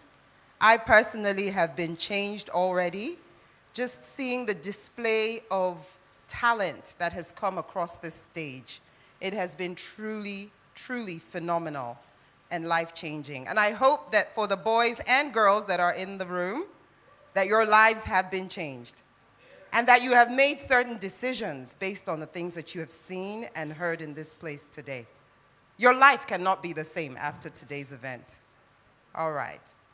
But just pardon me, I have a few words that I'd like to share with you this afternoon. Distinguished ladies and gentlemen, boys and girls, it is a great honor to deliver the keynote speech at the second edition of the annual International Boy-Child Summit. Firstly, I'd like to commend the Boys Quarters Africa team under the leadership of Mr. Solomon Ayodele for organizing a very timely conference focused on drawing awareness to the challenges and the needs of the boy child in Nigeria, in Africa, and across the world. I would also like to recognize the efforts of all the partners and all the volunteers who have worked tirelessly to ensure this year's summit is a success. Please put your hands together for all of them. Seen and unseen, we see the work that you have done, and indeed it is marvelous. Thank you. I hope that at the end of this, all participants would be primed with the knowledge and innovative ideas on how to transform our communities by empowering and teaching and nurturing our boys to grow up into well-balanced adult men of enviable character and integrity. The boy child is a biological male, birth to 18 years of age. This is the age before one becomes an adult. And according to UNICEF, 6 out of every 10 children in Nigeria experience emotional, physical, or sexual abuse before the age of 18, with half of them experiencing physical violence. While this is high for girls at 25%, it's also quite significant for boys. 1 in 10 boys in Nigeria have been exposed to sexual violence before the age of 18. And so you find that the problem is rife among girls, but also among boys. And I think that is what makes what we are doing here today so very important. Sexual abuse, which is defined as any type of sexual contact or behavior that occurs without the explicit consent of the recipient. And it is endemic in Nigeria, especially against children who are legally incapable of giving their consent. But it's not just sexual abuse. Boys are given to other forms of abuse, including emotional, psychological, and physical abuse. From a very young age, boys are taught that female conquest or domination and masculinity are inextricably linked. And as you've heard earlier said today, some people claim that boys don't cry or men don't wear pink. And false claims such as these can cause many young boys to struggle with feelings of confusion, of inadequacy and low self-esteem, which they carry on with them into adulthood, and they struggle through life trying to figure out the complexities of life on their own. Well, for the avoidance of doubt, and just for the record, please repeat after me. Real men cry, and real men wear pink. All right.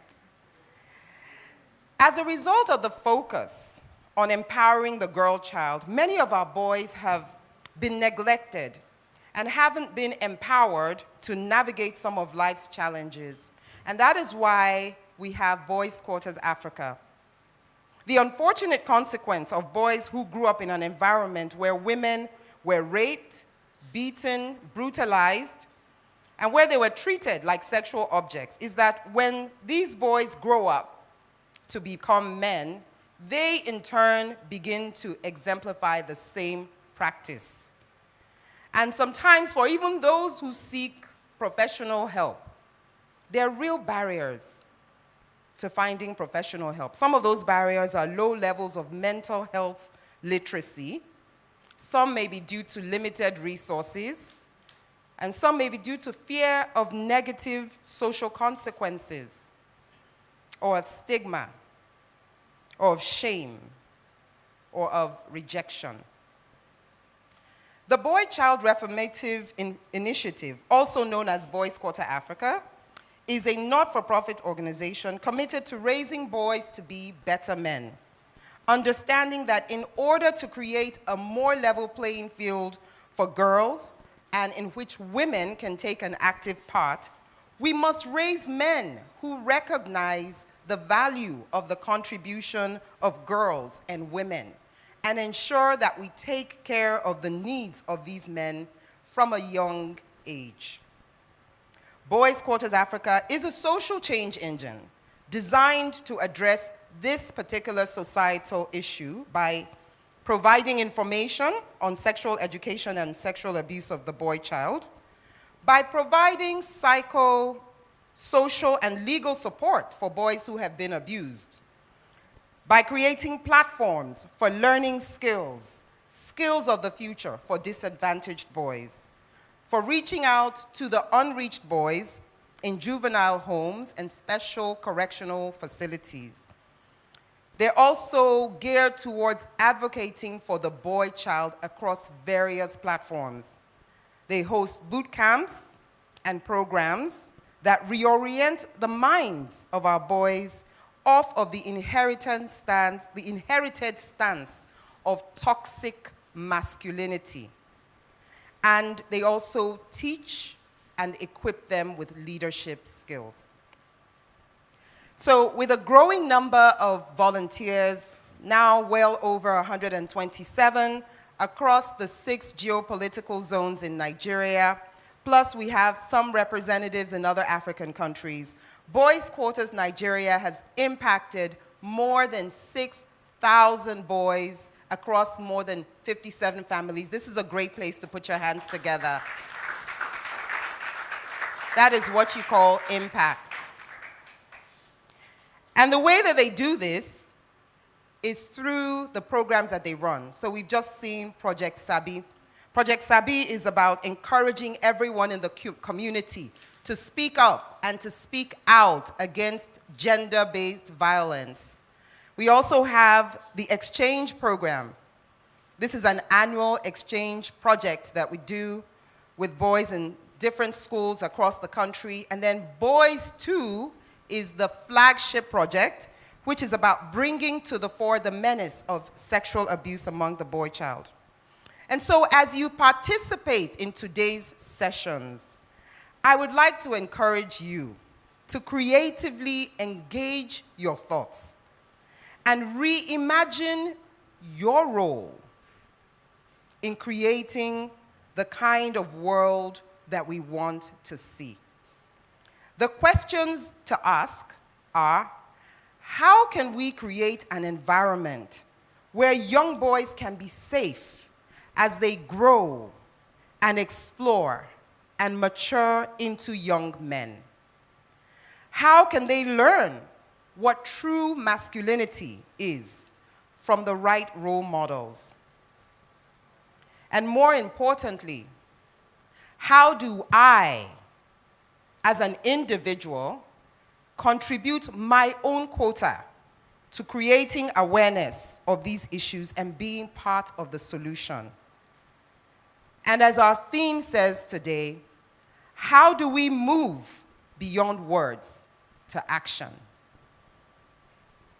I sincerely hope that at the end of this summit, you would be equipped with relevant information and knowledge to positively impact your local community and our world at large. Thank you very much for your attention. I hope you have a great time listening to the awesome lineup of speakers that we have and the panel that is going to happen behind me shortly. Thank you and have a good day.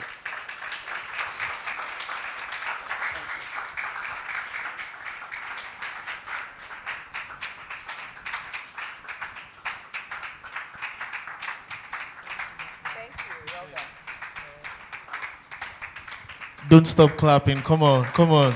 Till she gets to her seat. Don't stop. Thank you very much, Dr. Ruby. Let's have a seat. Let's have a seat. Come on. Thank you, everyone. Wow. You know, I've been listening to different stories a lot, and something struck my mind. So I don't know if I'm allowed to say something like this, but you have to permit me. You know, when you have the microphone, you have the power. I can say, go and kneel there, but it's okay. I won't do that. All right, so I have this very close friend, because when he said, you only need a seed to have a forest, and you look at the time, the process of germination from just one seed to that forest, it might sound positive, and it can also be what? Negative.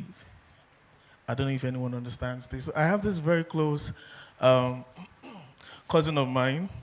He just got out of therapy. Yeah, therapy. He's married, you know, with kids in the UK, or the UK, as most of us would call it, like Solomon's dad. All right, so this guy, when he checked into therapy, so his reason for checking into therapy is he has zero emotions of being with his wife. So could you believe when he was going to be traced, it was traced to when he was a boy, that auntie that used to abuse him sexually. And lo and behold, this started since he was 7 years old, till he was about 15, you know, aunties taking turns to do stuff with him and all of that. He got addicted. He carried that same life into university. Now this is someone that has zero emotions for women. Fine, he's married, he's doing well, but he has zero. Look at the seed. And look at where it has taken him to. Okay, so there's this gist around it. So why didn't you talk? Why didn't you talk? Yeah, I can't talk. And I know almost every guy here feels the same way. Whatever it is you're going through, or you must have passed through, I can't talk because I'm a boy. What would they say? What would they say? It is going to change. I see it changing. I see that change. I see us, you know, being freer with ourselves, accepting that it's okay for the male child to talk, to cry out. Am I communicating? I'm not into spoken word, but hello, I've said something, right? And my terminal is still intact. All right, so we want to listen one more time to someone who was here a moment ago to bless us, and we felt, okay, there is more from where that came from. So put your hands together for Solar Speaks. Come on, put your hands together one more time. Bless you, brother.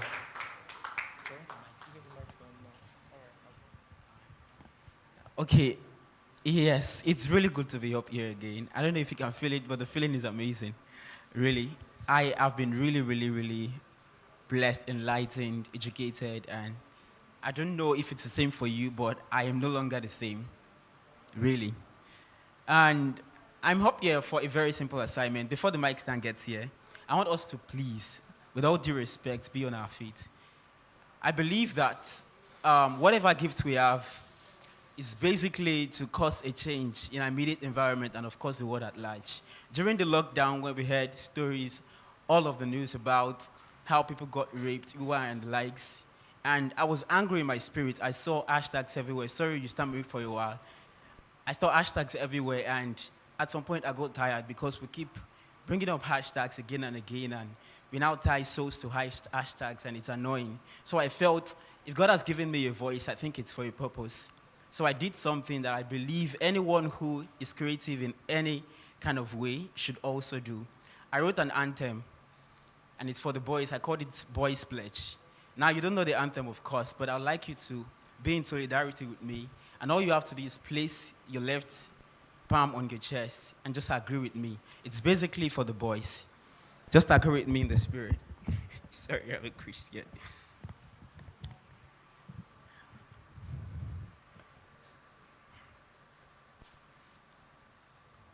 Dear girls,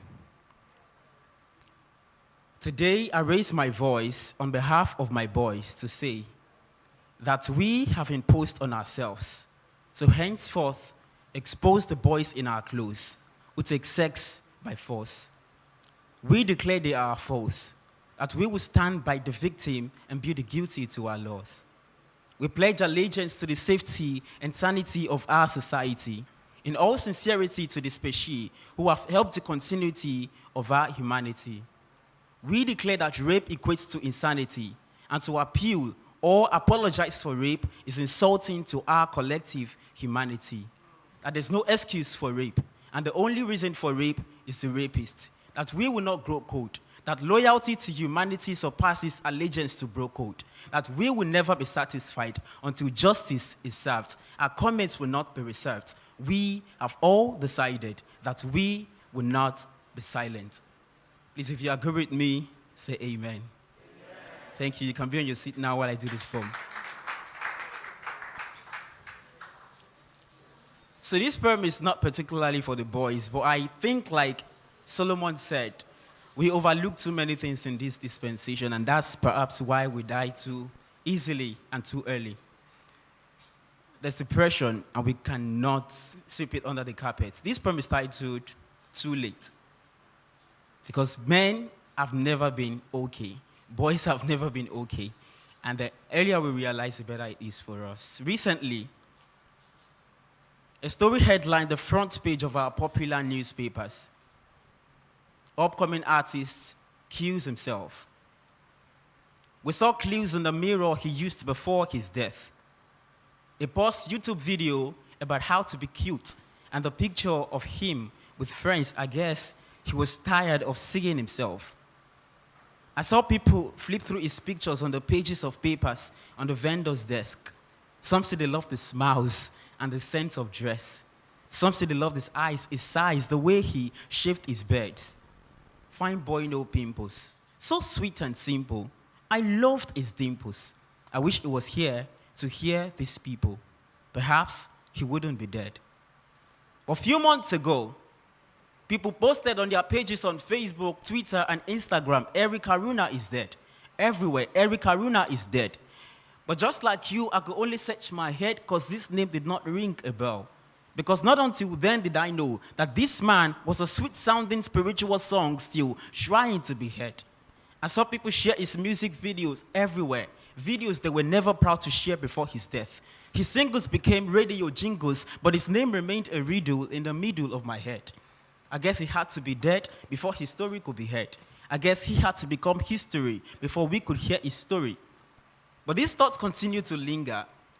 Why do you have to die before the world knows you're a singer? Why won't the people of this world give you a gun to trigger until the day you lose your fingers? Why? Why do we wait for people to die before we realize that they were ever alive? And why do we wait for people to die before we testify that they were the reason we stayed alive? I guess good news is no news at all. Because if breaking news does not break our hearts, then it's of no use at all, at all. No man is so fit to lift you 2 feet close to himself. But when you die, 6 men volunteered to drop you 6 feet into the belly of the ground. So this world is wicked. We wait for your head to be gone before we give you crowns. So this world is wicked. We can't lend you cash to buy your mama a gown, no. But when she's down in the ground, we give you cash to feed the town. A friend prefers to buy bottles of beer for his friends on weekends and to share a part of his wealth to restore the health of a weak friend. No one is set to sell your story until it's as sweet as the bread of a photo bomber or as bitter as a story of cucumber. I guess it's easier to sell scandals and it is to help the brother sell his tubers. And it's too bad, too bad. Too bad how you're eager to tell people sorry. Hey, yeah, ndo ekbele when they fall. But ignore the peel of banana laying on the floor before the fall. See, we were not like this before the fall, so what's wrong with all of us? Why do you treat people as though they're not one of us? If what goes to one can still come back to all of us. Now listen to this. 29th of July is his birthday, but nobody remembers Obi, usually. When he died, 9 known newspapers published his obituary. Now, guess who bought his coffin? A friend who could not afford to buy him a cup of coffee. See, this will sound like nothing but rhymes, but I'd like to end with this line. If you cannot make us laugh while we are alive, then please don't try to cry when we die. Thank you very much.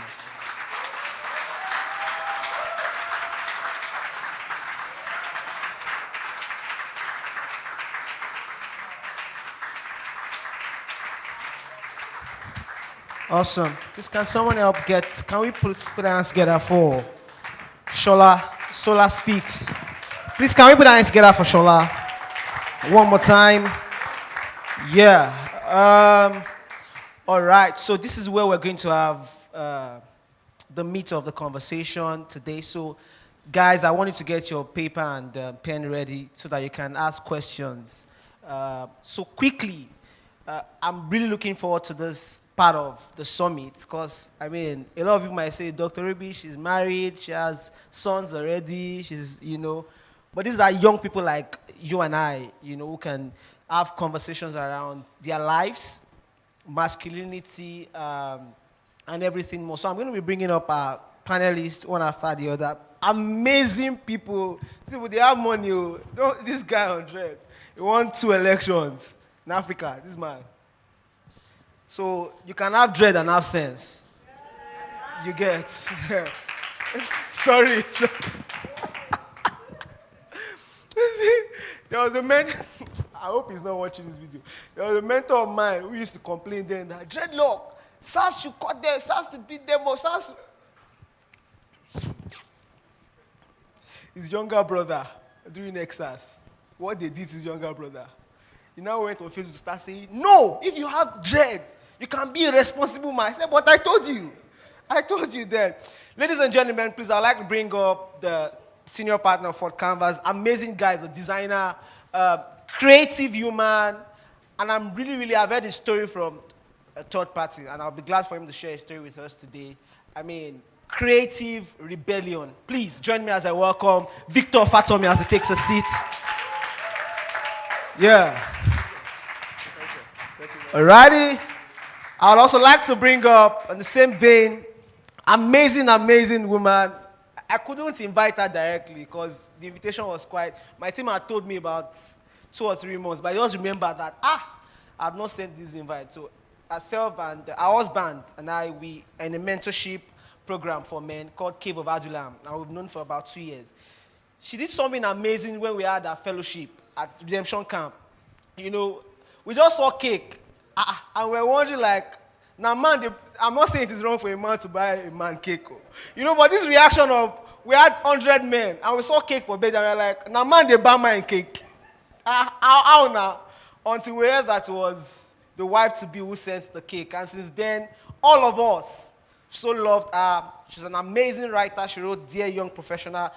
the hashtag metamorphose from just an hashtag on social media to a real book. I've read the book and I recommend it to everyone who wants to thrive in their career. Ladies and gentlemen, please join me as a welcome Christina Shoname as she takes a seat. Please, you're not, guys, I can't hear you clap. Are you hungry? All right. Please, yeah. I'd like to bring up my big brother. I met him when I work with Stanbic IBTC. So that is not why they sponsored us. Oh. They sponsored us because they know we have sense. You know, I met him when I joined Stanbic as a contract staff, and he's such a good model of a good man. I mean, like I said behind him, so I tell people that you don't have to be a Christian to have a good home. To be very honest, I knew a time when his wife was trying to change from a certain career path to the other, and you see him on the net, you know, surfing, calling people, and I'm always like, bros, calm down now. In my life, I mean, as a grown-up man, he's the first man I'll ever see that will say, this Friday, I dey go lodge my wife, or we want to spend the weekend together. It sounded strange to me. I was surprised. So you will leave your house now, leave your children, and carry your wife. But I learned, you know, what it means to mix romance with, you know, our day-to-day life and be a good husband and a good wife, a good husband and a good father. Ladies and gentlemen, please welcome Usman Imana. This man is rich, oh, don't mind his stature. This man left us and said he was going to start big business. All right, last but not the least, this woman is a powerhouse. When I mean powerhouse, I know across social media you must have heard lady with balls. A movement. When I say a movement, I won a $5,000 grant in November. Not my money, it was a group money. So we're running a project. Yes, so that you won't start looking for me at Friday. You know, and on that team, I was like the only guy. And all the ladies, you know, they have the spirit of execution, implementation, always getting things done.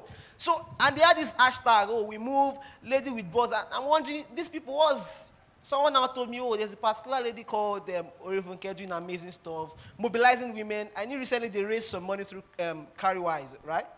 You know, and I like the fact that they are raising a movement of, I know people who have gone through that, you know, platform who is still there, who their lives have changed. I can count them, you know, and amazing woman, beautiful lady, good teacher. She has an academy. Please welcome Orifunke Lawa.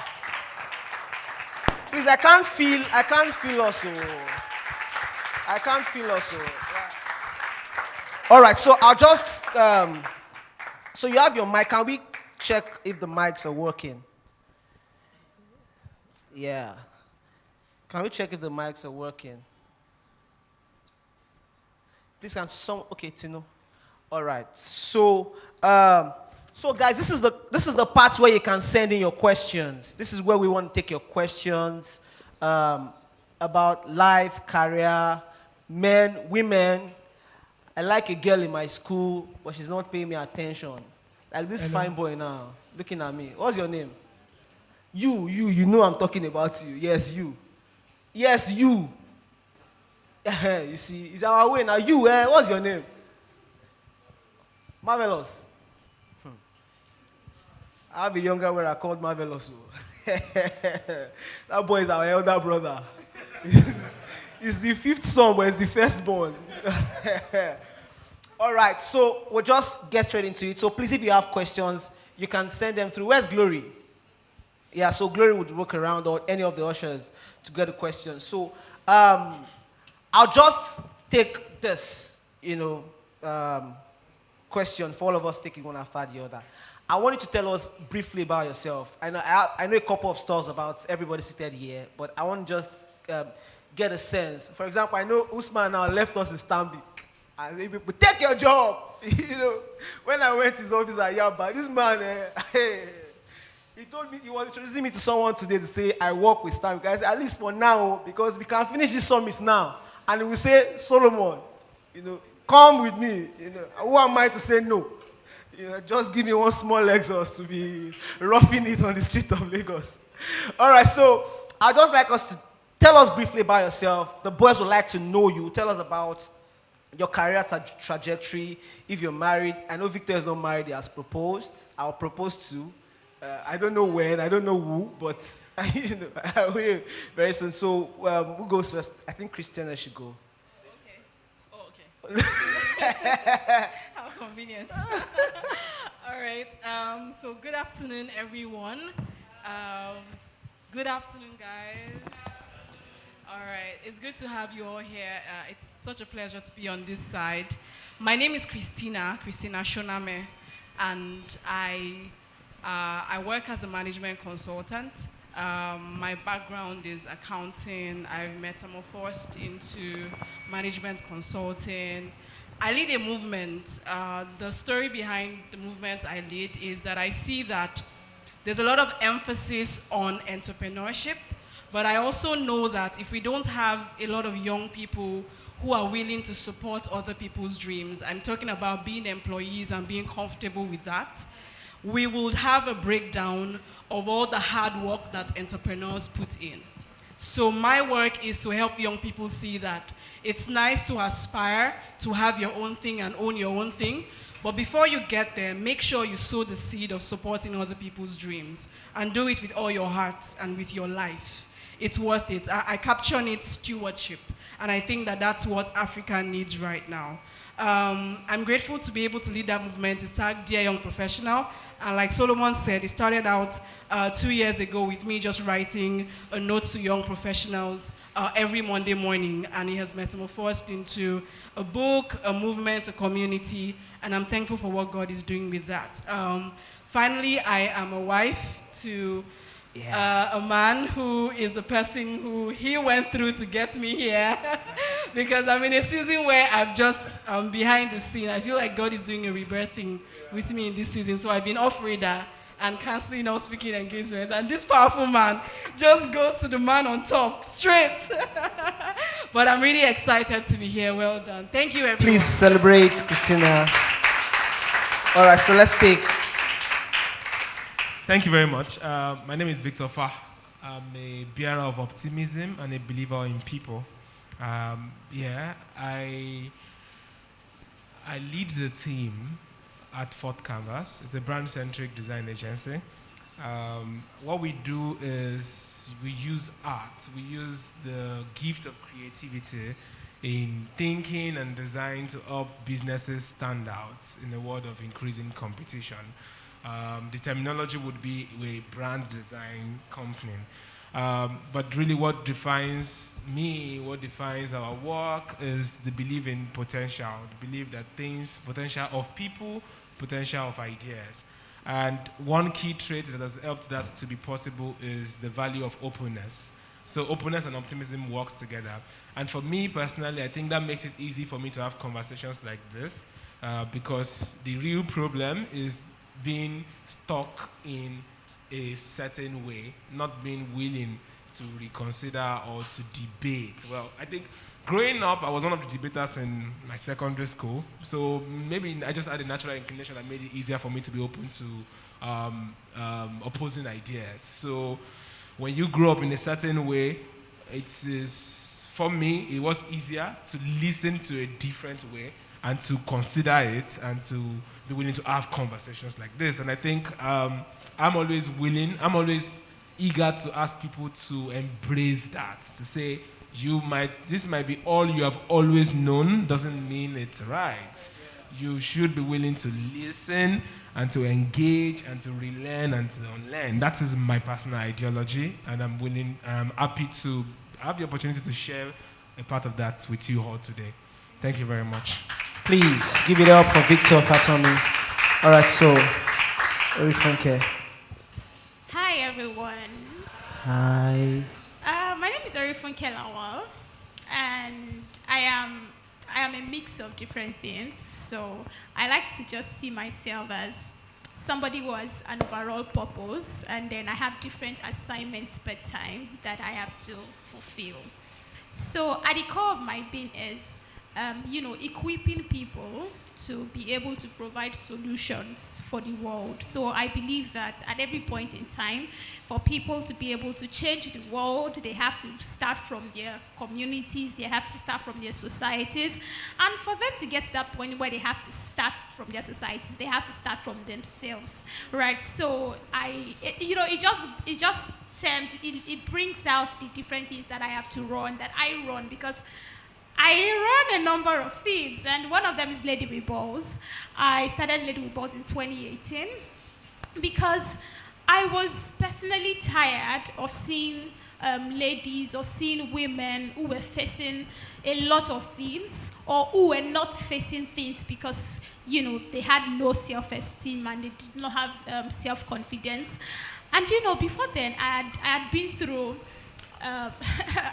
Okay, this is quite personal, but before then I'd been through quite an abusive stage of my life in terms of relationships, and as a person I've always been very outspoken, I've always been sharp, I've always been out there, like I've always been the talking kind of person, I've always been leader, like I've always been proactive, but I went through a period of my life that, I would ask myself, or if was that, did you go through it? And I had to tell myself that if I could go through that with how enlightened I was, with how sharp, with how proactive I was, I could imagine what people who were not as outspoken as I was would be going through, who were not as enlightened, who did not believe in themselves. So I just felt that if I could be going through that, then there were definitely other women who were going through that. And then I also had to start up something, because you have to start from somewhere. We had to start from, training people, helping them develop self-esteem. And yes, we also started Lady with Balls because I had experience with a lot of women who were not attuned to starting up stuff. And if you have something to deliver to the world, you need to be a starter as well as a finisher. So women who were not attuned to starting up stuff, I think sometimes it's a lot easier for men to start up stuff. That's what I believed then. But it was just hard. A lot of women then that I worked with were more laid back. So I was like, what exactly is the root of this problem? And I found a lot of people just had low self-esteem issues. Will it work? What if I fail? I've failed before. And if we're going to deliver solutions for Africa and the world at large, people need to develop the self-esteem to actually make stuff happen. And that's how Lady with Balls started. And so, aside Lady with Balls, I run an academy, the Orifin Academy. It started last year, and what we do is to help people develop capacity, earning capacity, influencing capacity. Because of course, people want to earn more. People say they want to earn more, they want to make more money, they want to change the world, but that cannot be done if people do not develop the capacity to actually get there. So that's pretty much what I do. Thank you. Please give it up for Rifonke. Please, let's celebrate. Yeah. All right. Sir Usmana. Good afternoon, everybody. My name is Usman Imana. I worked in corporate Nigeria. The voice of a rich man is different, though. Can you? Solomon. Solomon, did I offend you? So I worked in corporate Nigeria for 15 years before starting my own business. We are an agri-business company that focuses on affordable nutrition for Africa. That's the big vision. Listening to what everybody has said today, the direction that the conversation has been going, I just realized that, my childhood, I went to a military school. I come from a family of 6 boys, and I'm the youngest. I went to a military school that naturally, what we are trying to correct here is what is being instilled into the boys. So our training in military school is that you don't show pain. Yes, it's all over the world, it's not just Nigeria. You don't show pain, you have to swallow your problems, you have to carry the problems of the world in your head. That was the training I had in my formative years.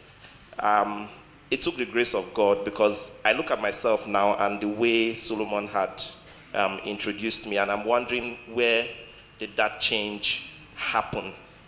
And it's like that in many Nigerian families. And I'm happy that today that people are deliberately identifying that problem and taking positive steps to solve that problem. To be honest, I've known about, I mean, even at the time he was starting boys' quarters, we had spoken because we're quite close. But it never really occurred to me that, you know, it was a big problem, because it happens so subliminally that if you are not careful, you just think that, you know, it is status quo or what is right. Yeah, so this just came to me on stage today. But aside that, I mean, aside my business, there's a platform that we just launched. It's called Sandpit. It's democratizing the fundraising process for entrepreneurs. It's kind of like what you have if you know Shark Tank or Dragon's Den, but it's slightly different because you're not talking to investors, you're talking to retail investors online. And one of the things that I've noticed from the pilot phase is that we actually have more strong female entrepreneurs. And I'm not saying this because we are on this platform. In my company, we have 50 staff, and about 70% of the staff are women. Yes. No, and it wasn't something that was done deliberately. It just happened because they're more reliable. No offense to the guys here, but I'm talking based on my own reality, my personal experience. They've been more reliable, and I'm trying to pick my my words here, but I think that, you know, women in business and women even working for businesses makes it easier for entrepreneurs. I don't know if I'm making sense, but that's my own personal experience, and these things are just coming to me as the conversations are going. So thank you. Awesome. Please put your hands together for Usman and Mana. All right, so let's go into the meat of the conversation. I'm going to start with Christina, and to be very honest, I'm going to be very practical with you guys, and I expect such that the boys can connect. I would expect, I don't want to use the word sincere, I know you'd be sincere, right? And my question might sound, some of my questions might sound a bit somehow, like, you should know more than this. I don't know, right? Yeah, I don't know. I don't want to assume I know. And we're going to be having conversations around boys, girls, men, women, and all of that. So I'm going to start with Christina. I mean, you've had a beautiful career trajectory. I want you to share with us some of your pain points, because the truth is, right, I work in a corporate environment. I mean, I've worked with executive management for 3 years. I know the way, I mean, there are some things we will not say until we leave the corporate environment, you know. I know the way women are seen. I know the way women are talked to. I know if a man wants to talk to a man in the office, you don't just, even me, I was a PA to an executive director. Even your guys cannot come and talk to me anyhow. But I see the way your guys talk to a senior manager who is a woman. And sometimes I cringe. I'm like, guy, you cannot even talk to me like me, ABO. You talk to SM like that, I will boot you. You understand? So your budding career trajectory, I want you to share with us, what were the turning point moments? Was it that there was a time you met an amazing man who sort of, you know, caught interest in you and said, oh, this lady is brilliant and all of that? Did you have your she's a girl season, you know? Or do you feel like, oh, I would have done better with my career if I was a man, right? Because I would have been able to shine better if I had the chance like a man would do. Please share with us. Okay, thank you very much. I was just trying to process and quickly dig through my budding career, because I've been I've been someone who always wanted to work. So right from being in 100 level and being on summer vacation, my first job, I was 15. It was actually corporate environment, you know, 4 months I was there. I was hired to, at that time, I think that was like a very interesting season for me, because I was very young, I was naive. I was in this environment where I didn't understand what was happening, but now in retrospect, I get it, right? There were 2 partners in the business, and they were not in agreement, some sort of agreement. So there were fights, there was banters. I was somehow in the middle of that, and I was so young, I didn't get it, you know, and I was being told to do any and everything, even the things I wasn't told I would do at the beginning. But I was young, I was happy to be working and leaving home and dressing up, you know, so, but very soon I started to deal with the reality that, you know, growing up, I would just see my aunties dress up and go to work. What do you do? I didn't know the details. But, you know, they just have money. They can buy stuff when they want stuff. So I was aspiring to be like that. But then there was this rude shock that, you know, not everybody may like you in the office. And there may be no reason. Like, you may be the happy-go-lucky, jumpy, ready to help everybody. And even that is the reason why someone does not like you, right? And having to navigate all of that. But I'm thankful for that experience because by the time I was done with university and starting to have a proper job, I can identify two major turning points for me up until today. One turning point was working with someone. Interestingly, I did expect that I would have a rough time with men, but my roughest time were with women, actually. Oh.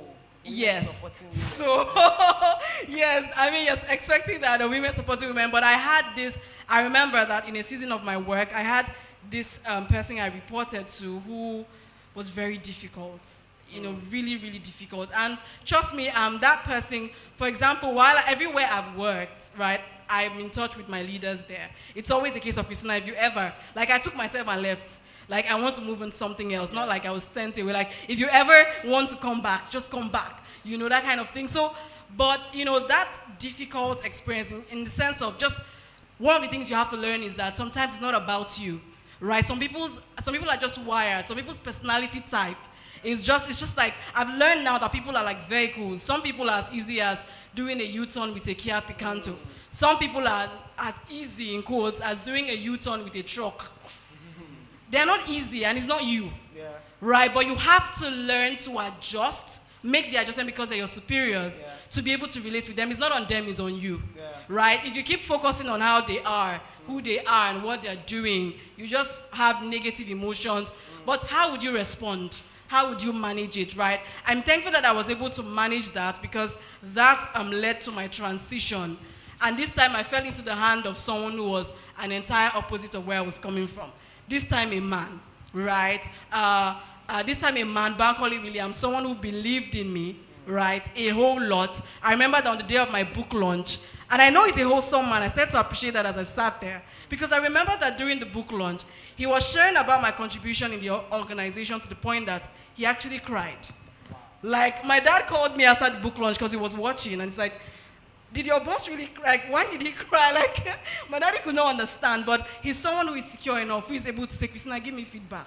I'm your boss, but give me feedback, right? And I'm very grateful for that experience. So just that shift for me has helped me to just appreciate that men can also be very supportive. Men can be, don't run with the mindset that, oh, men are this, all men are looking for this. If you work with a male superior, he might want this.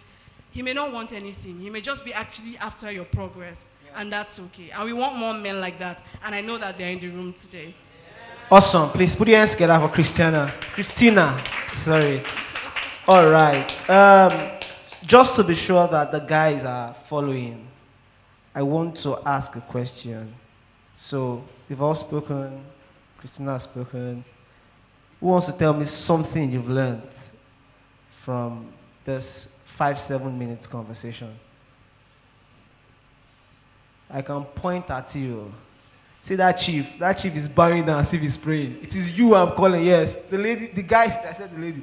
They want to please, that guy. Yeah, yes, the one turning back. Yes, please. Please put your hands together. Please come. Yes, now. So they already sent me a note that we're giving 2K, 2,000 naira, 2K. See the guy standing up here, 2K.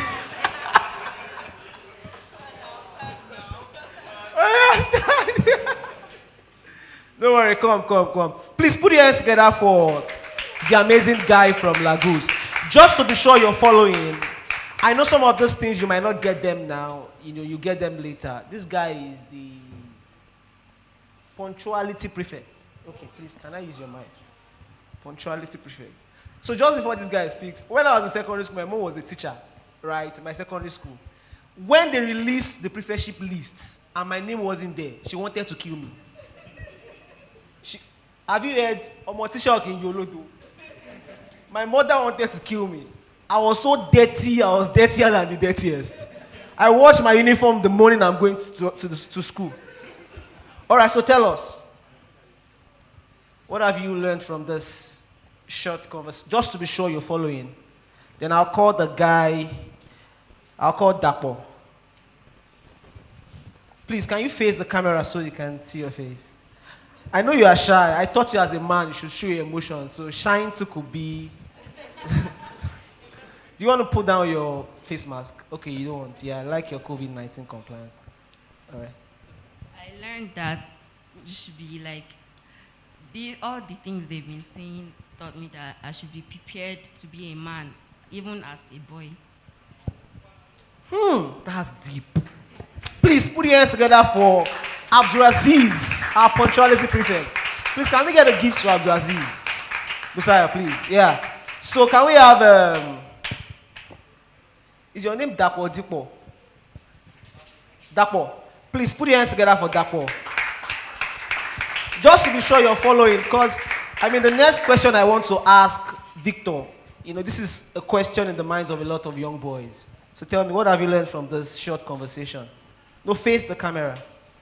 I learned that as a boy or as a man, you shouldn't be so hard on yourself. You should learn to have emotions. When maybe something goes wrong and you want to cry or something, can cry. And there shouldn't be selected clothes for female or males. All clothes should be like unisex. So Dapo, how old are you? Okay. So I'm starting a mentorship program for boys, my personal project, and it's going to be a paid mentorship. I'm going to give Dapo free access to that mentorship program. Yeah, so it's not because I know your older sister, but of course, amazing to... Please put your hands together for Dapo. So just to tell all of you, I'm going to be inviting you on this journey. It's going to be a 6-month mentorship for boys, just 20 of them, and immersive. My biggest goal is to take them to Rwanda, once we're done, and I'm really hoping it's going to happen. So can we continue the conversation? It looks like they're joining, they're following us, right? So my question now is to Victor. Victor, I mean, I don't want to preempt you. How do you wake up one morning and tell your father I want to be a designer? How do you wake up one morning and, for example, whenever I'm going home, to be very honest, I don't wear this wristband on. Why? Because my mom says, I want babalawo. So just to allow the 65-year-old woman be, so you understand. How do you position yourself for this positive rebellion? Because the truth is, we'll get to a point in our lives where we need to decide our paths.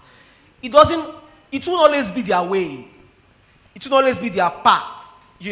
How do you wake up in the morning and tell your dad, I know it is now being a solution developer, is now looking a bit more interesting now, but how do you look up to them and tell them, this is where I want to go to, this is my path, this is how I want to move on with my life? Wow, that's such a deep question. Victor, notes before you started making money. I understand. Yeah. It's such a deep question, and I feel like I'm really the best person for you to ask, because I have been rebellious. And positively, like you said, for the right reasons. First, to answer the question of, I'm going to take some time, I will try. To answer the question of... Please, I wouldn't mind you sharing personal stories, because this is what those boys will remember. Yeah. So you started by first giving the example of being a designer. Yeah. So my story is, as a kid, I played a lot with mixing stuff from the newspapers. I was naturally in the line of art and design, but I was not aware that any career existed in that direction. So even though I was gifted with these things, if you ask me what did you want to be in the future, I said all kinds of things, from architect to pharmacist to sailor. Every other time you ask me, it has changed. But when I got to school, my brother was running a magazine. I met him in school. It was in final year. I was on the under-level, footer. And he ran a magazine. And he paid people to design the magazines. That's the first time I saw someone pay someone to create a design. And I suddenly realized that when it was reviewing the design on my laptop, his laptop was bad. My mom bought me a laptop. all my either ones fought for it, but somehow, I think she had some extra cash when I got into school, just bought it for me. She was like, Shane, you need laptop and buy. She bought it before I started asking for it. Yeah. So, but when my brother's laptop was bad, he was working with my laptop. So he installed CorelDRAW so that I could view some design files. And when I see him looking at those designs, I discovered I had opinions on them. Right? So he would look at me and say, you have opinions on these designs? Maybe you should consider being a designer. So he started there. And I didn't have the money to pay those guys. They were asking how much they were asking to train them, to train me. So I started just playing with it. Because after I was done with the magazine, I didn't delete the software. So I started playing with it. And that was the beginning. Then I started recreating something. I started making stuff for friends, for free, and then for departments. It began that way. So I started mentioning it at home, more to my mom. My dad is not interested in extracurricular things. Yeah. He feels like, I paid your school fees, I paid for your accommodation. You want to buy a tennis racket? Go to your mom. You need a laptop? Go to your mom. That's the way my dad works. That's his government. he takes he does the most important things in code and leaves every other thing to any other thing. Like, I paid for your school fees. I don't care about any other thing any longer. So it meant that all my other desires, things, because I played tennis on campus or politics, it was my mom. If it's not the degree, it's my mom I'm discussing it with. So I started mentioning to my mom and subtly to my dad. So my dad knew I was doing something in school, design. But how did I tell my dad that I wanted to take design as a career? Guess how I told him? I told him by dropping out of school. Sorry, can you come again, sir? Yeah. Guys, are you listening? Yeah. No, I'm not asking you to drop out of school. Yeah. But the first real telling that I told my parents of a new path was by leaving the path that they sent me to do. Really. But so that was when that was when for the first time my dad got interested. Of course, he was not happy with the decision, but he was also curious what would make you drop out. Like, I'm angry that you dropped out, but I'm now curious and interested in what could have justified you leaving school. So that's when for the first time he started asking, of course, after so much argument and me trying to convince him, but in the middle of the argument, it would just be like, so what is that thing again? What is that thing that you are doing? Go. Design, what is that? Printing? No, that is not printing. You know Bonvita and you know Milo. You know how they are different and they are marketing to win over the other. You know how they look so that people can remember them. That's my work. You know your banks. You have First Bank. You have Sky Bank. You see how they are all fighting for your attention by looking different. That's my work. But you will ask me again each and every time. To ask the question of how do you really positively rebel? First, I would say before you choose to, there's a reason education and entrepreneurship. Education is based on people in the past. Like, how did we know poisons and food? Some people ate poison and died. If you go back to earlier generations, some people had to eat a leaf, died, and their fellow men felt that leaf, don't touch it again. But they wouldn't want their children to have to do that trial and error all the time. So we thought, let's start writing it down. That this plant that looks this way is a poison. This one that looks this way is edible. Then you want to construct a raft to build something. Think about the pyramid. Think about the earlier constructions in the Bible, for example. Someone builds in a particular way, someone climbs it, falls and dies. They're like, okay, so we can't build it this way. This one built it and succeeded. Okay, this one worked. Thomas Edison, 999 times that won't work. Okay, this one won't work. Okay, this one worked. That is how education came to be. So that we don't always have to do trial and error all the time. But the problem that education and systems have now created is we have now gone into 100% education and systemic mode that we now look down upon the concept of trial and errors. Forgetting that we got here in the first place because some people were bold to try new things that were not pre-confirmed. So when I was dropping out of school, I understood that. My work, for example, you can't be a medical doctor or any of those professions and drop out. Like, we can't take risks on human life. You need to have gone through the process that we said must make doctors. But for my work, I was an artist, a designer. I knew that my certification is in the quality of my work. So while everybody was scared for me that this one was destroying himself by leaving school, I understood what I was doing. The worst way you can disagree with someone, if I want to disagree with you, I must understand you first. It is blind for me to disagree with you or be rebellious. So when my parents were saying, stay in school, this is the wrong decision, my rebellion understood what they were saying. I listened. So because if you are opposing or rebelling from something, someone is warning you, warnings are good. But if you are going to ignore a warning, you had better understood that warning. So for me, every time I've rebelled, I fully listened and understood why they were asking me to not rebel, right? So the first strength of my rebellions is that I am convinced about what I am doing. Convinced not based on stubbornness. Convinced based on analyzing everything that has been said on all sides and then still choosing what I am doing.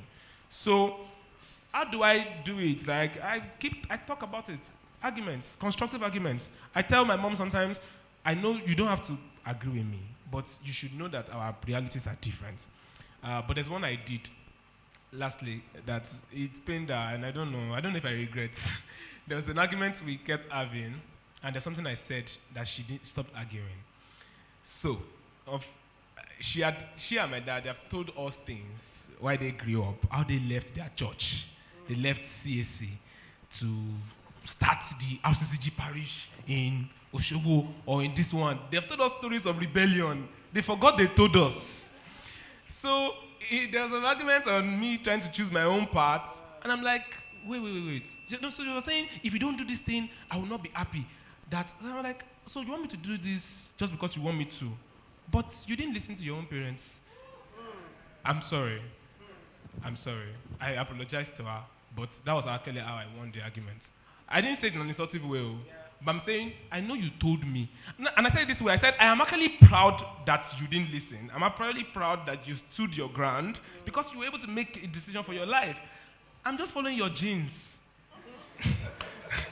That's what I told her, to be honest. So yeah, but to not make it so long, how do you rebel positively? I would say first, study. Don't be stubborn. Don't do it because someone else did it. I didn't do it because Steve Jobs or any of those stories dropped out. No. I did that because I knew what I was doing. And then once you then walk with that conviction and be empathetic, listen to them. Don't tell them they're stupid. Don't tell them you don't know what they're saying.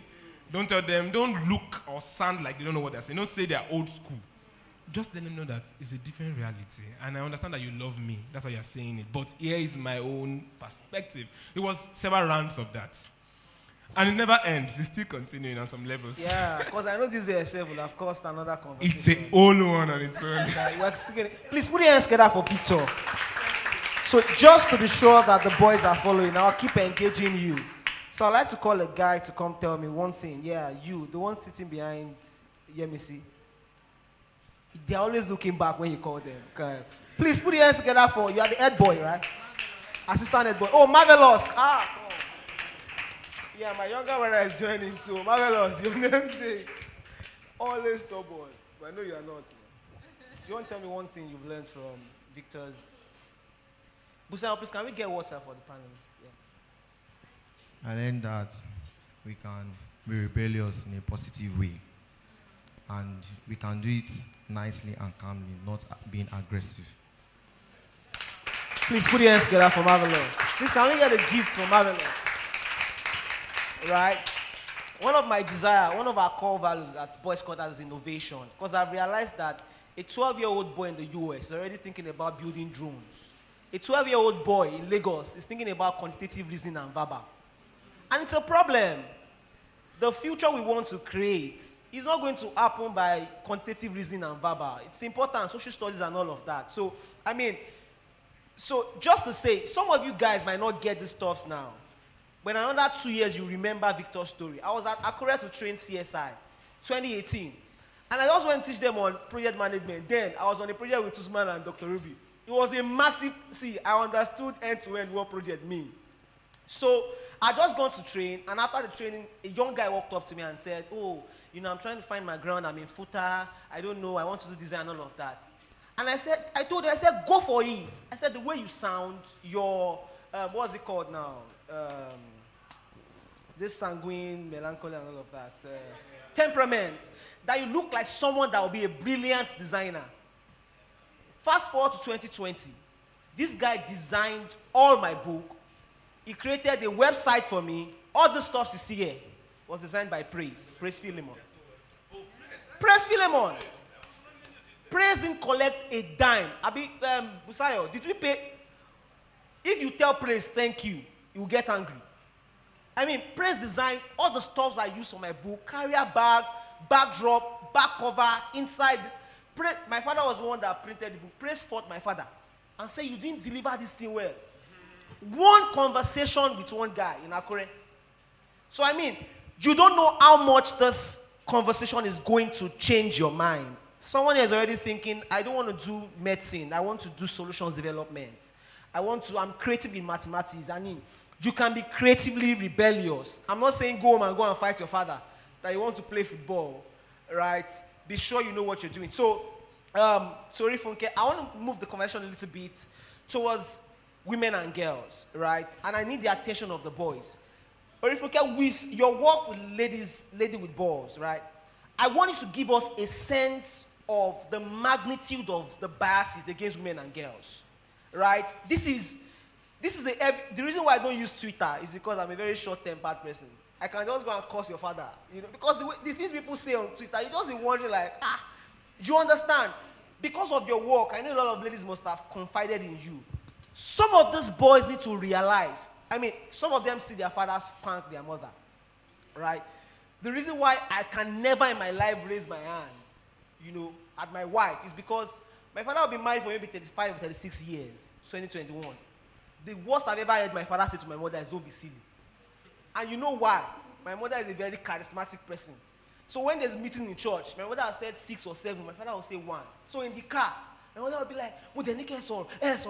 So she spoke and she will be getting angry that the man didn't talk. You understand? Ideally, if I'm the husband, I'll say, my friend, get out of my... I can't do that. But my father is such an awesome man. So when people talk about biases against women and girls, I'm always like, why? So I want you to just give us a sense of the biases against women and girls, some of, the incidents we've had around rape, right? These boys need to hear them because it's a man. It's a grown-up man. A 21-year-old man will rape a girl. And these things are happening, and because we just assume it is happening to a third party, it is not happening. It could be any of us. It could be our sister. The lady that was murdered in Akwa Ibom could be my younger sister, for crying out loud. So I want you to just give us a sense with your work with Lady with Balls, the biases against women and girls and gender-based violence. Okay, thank you. It's a lot, actually, because it feels like there are biases everywhere. Yeah. It's a lot. But I think that at the root of every negative bias that we have, at the root of every gender-based problem that we have is, society or people, let me say boys growing up and being, maybe not told directly, but indirectly told that because they are boys, then they are better than girls. So, it starts from the family. It starts from a family problem where, God, it's a lot. But it starts from a family problem where, you're considered, okay, so because you're the boy. So I'm going to say, for instance, I had a personal experience with somebody who had girls all through. Right, girls all through, and then the wife gave birth, and the man now said, hey, now I have a child. And I'm like, so all the girls you had, what were they, or what are they? Right, and then, you have Yorubas who Yoruba says something like, Okonlawon, and all of that. So it starts from society, indirectly, because a lot of times it's not direct, but indirectly telling boys that because they are boys, then they are better than girls. And so when you talk about the concept of gender equality, a lot of people they're not looking at it like, okay, this is what women are going through. They are looking at it as an attack on their ego. It's like I've grown up seeing that I am a boy, I'm macho, I am this, I am better than a girl. I mean, I'm an ordinary girl. You see people use the word, don't be a girl, because as a demeaning something. Or why is he crying like a girl? Why are you talking like a girl? Because it's so impressive. So when you say something like a girl, a lot of times all of the time it's negative. Correct. Right? So when boys now grow up to have issues, they're not fighting against gender equality. You're fighting against the idea the sense that, oh, this girl is better than I am. Or a girl, maybe not this girl, like the idea that a girl can be better than you. So you find out that boys, you can put two boys together, and then if they fail an exam, they'll be fine. They would help themselves. But if you put a boy and a girl, and the boy fails and the girl wins, it's always like, saying a woman beats you. It's like so language. Yes. Language. Yes. So language, it's so subtle. Yeah. So it's just like a woman beats you. So, even if it wasn't a problem before, it happens in their families. Now, like how many of us, like boys, men here, you just grew up and then you went to, maybe you took second, and then your parents ask you, Talobe first, and you say it's Ada. Like,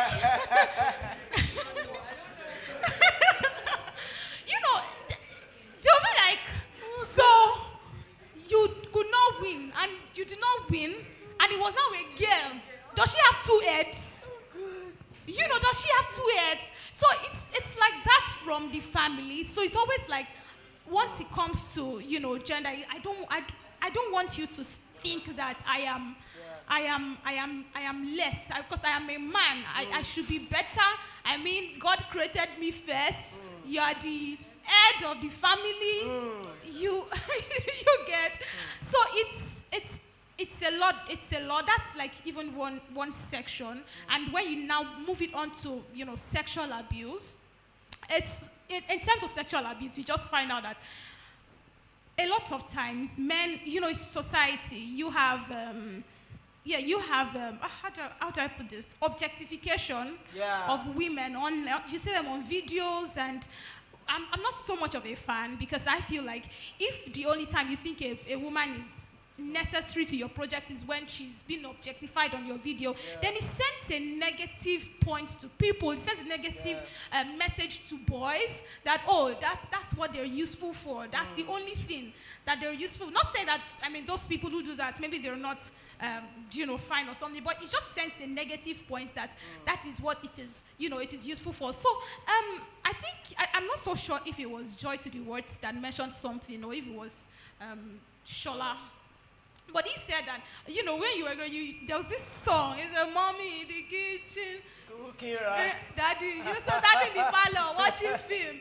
And can you imagine? And it's stuck in our brain. You just say mommy in the kitchen. Or when they ask us to do debates and they say boys are better than girls, and then you see the points that the boys will be telling you is, okay, the boy brings money home, the boys and my daddy provides, my daddy this thing, my daddy drives Stika, my daddy is, it's always those should I say financially complex stuff. Correct. But when you talk about girls, they say, she cooks, my mommy cooks for her, she takes care of the baby, she backs the baby, she sweeps the floor, she does all of these things. And this is like, something really, I think that the reason why it's not like those things are not good, but it stems from, there's a root. So for instance, people naturally see domestic chores as inferior.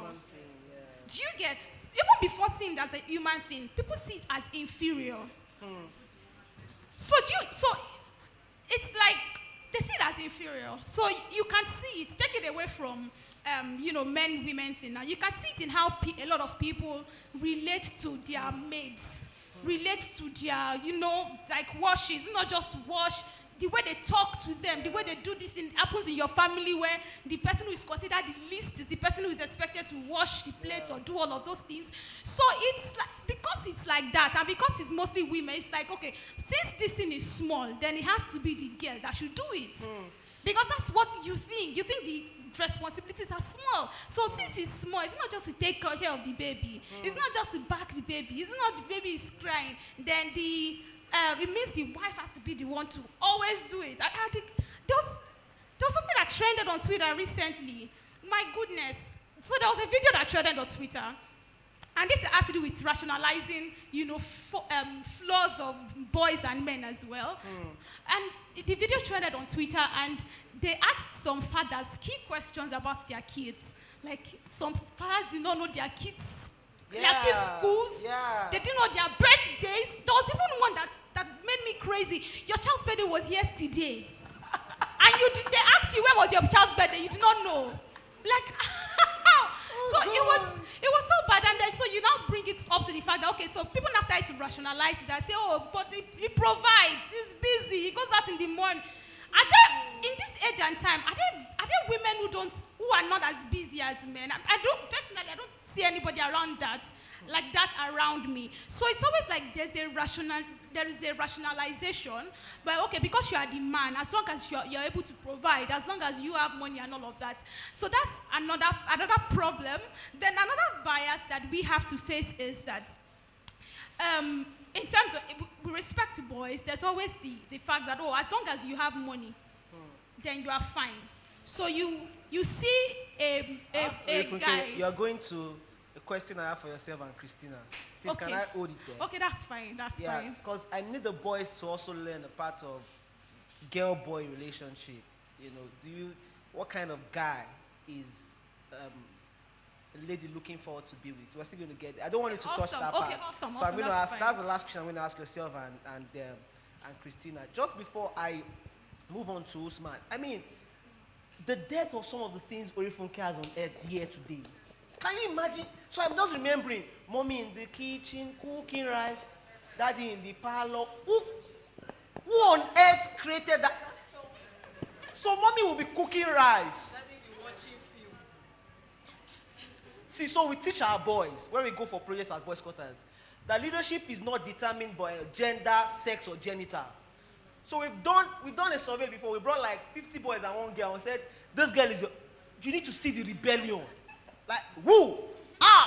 No, it's not possible, because there is a social construct that makes a boy feel like, the day I told my father that the man is not the head of the woman, the husband is the head of his wife. My father wanted to change, start opening scriptures. But how do I walk up to Orifunken and say I'm your head? For crying out loud, so I'm not talking about the humility part, I'm not talking about the submission part. But I'm talking about a part where both human can be full. And the truth is, the reason why a lot of marriages don't work anymore is because men, because of that sense of entitlement to receive humility, they are not humble to listen. So it becomes a problem. And I told someone recently, I said, the class of girls we are breeding now, our boys will have problems. Yes. The class of girls, sound girls. Do you know how many girl empowerment events we have every year? Do you know how many? Who followed me to Ministry of Social Development and, was it Quality or Glory? You need to see the way these guys were talking to us. Boys, what are you doing? Leave boys, they are okay. You are wearing suits, double-breasted. You say you work in Stanbic. You don't have job, Abi. But when it's time for girls' empowerment, everybody will rise up. And I don't have a problem with that. But the truth is, we are no longer going to have a boy crisis. We are now beginning to have a marriage crisis. Because those boys will not be old enough to stay in marriages. Because they are so entitled to their opinion, to the things they enjoy, to the things they get, to the things they've seen their father do. Yeah. I mean, every boy, can you lift your hands and say after me? Lift your hands, right hands, and say after me. Leadership is not determined by my sex, by my gender, by my genital. A woman can lead like a woman too, like a man too.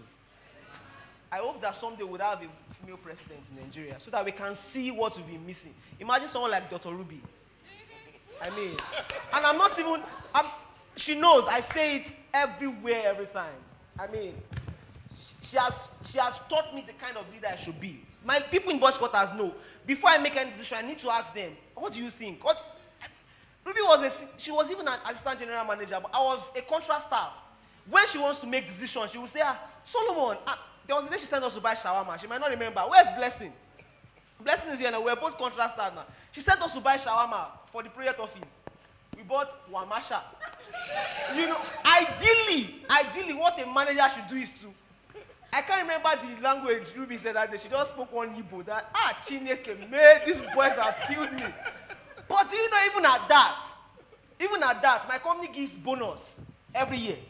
The bonus I got that year, as a full-time staff, I didn't get up to it. To show you leadership, to show you empathy.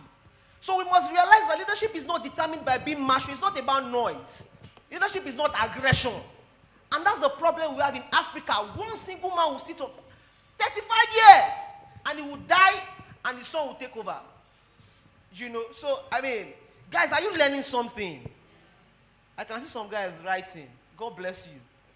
So let's go to Mr. Usman. I still have like two questions more to go. You guys can't be angry. We're supposed to close by 3, so I have like 2 questions and we must get to them. And I have questions from the boys. Oh. Okay, so this is for Rifunke. Oh, these people are tackling you. 2 questions for Rifunke. All right. So I want to ask you 2 questions. I want to merge them together. How did you manage your transition from, you know, being your safe space as a 9-to-5, you know? A lot of people have been telling me, this boy's quarter has gone and fix it fully. I said, come and carry me now. You know, my only encouragement is, whether boys... my encouragement is, you see, whether you come or boys quarter or you don't come, at the end of every month, I will shall collect my salary and I'll move on. No, but I mean, a time will come where we would have to focus on it fully. But how did you transition? Because I was one of those people that kept asking you then, hey, bros, are you sure? Hey, are you, don't go and drink Ijebu Gari. Yeah, that's for one. Then number 2, what are the things that you know now that you wish you knew when you were a boy? Right? I mean, Usman is over 40. This is what 40 plus looks like. This man. This is what 40 plus looks like. Bros, go and buy replacement ring. Don't be confusing. I mean, so I want to share with us.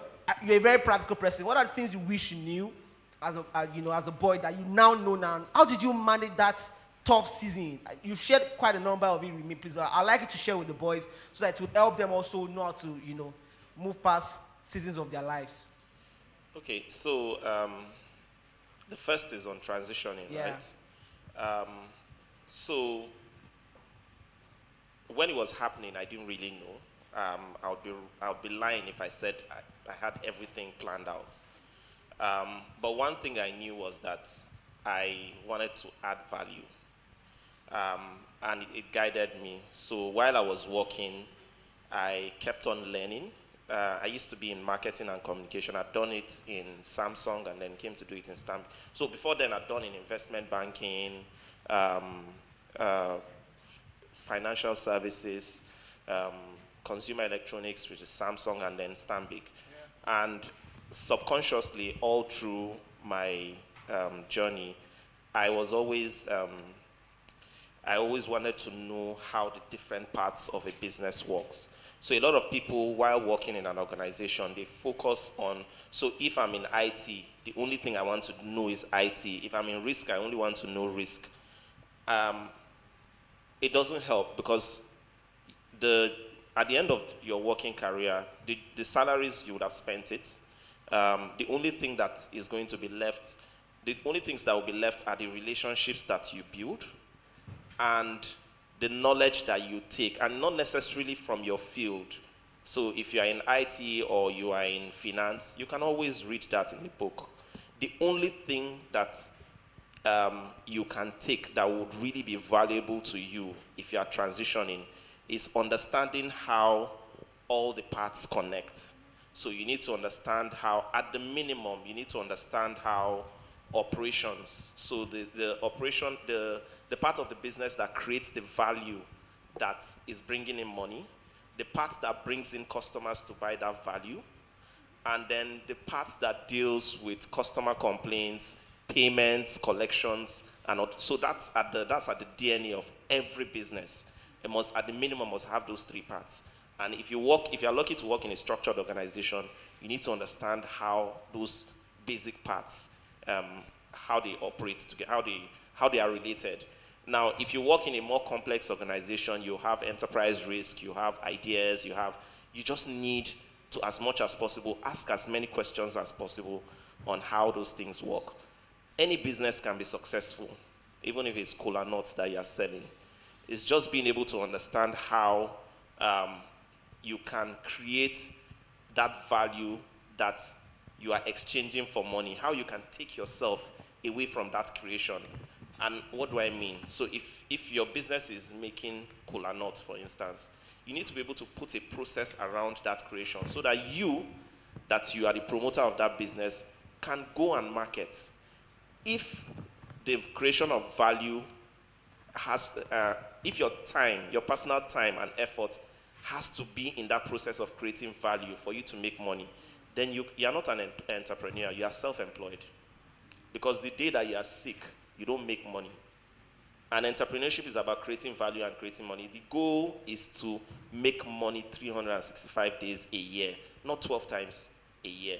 So you need to be able to just like what Steve Harris said, multiply yourself in the terms of, leverage other people's times and effort. So while I was working, naturally I was curious about all the other departments, and I'm kind of like a friendly person, so I have friends in all departments, and it helped me.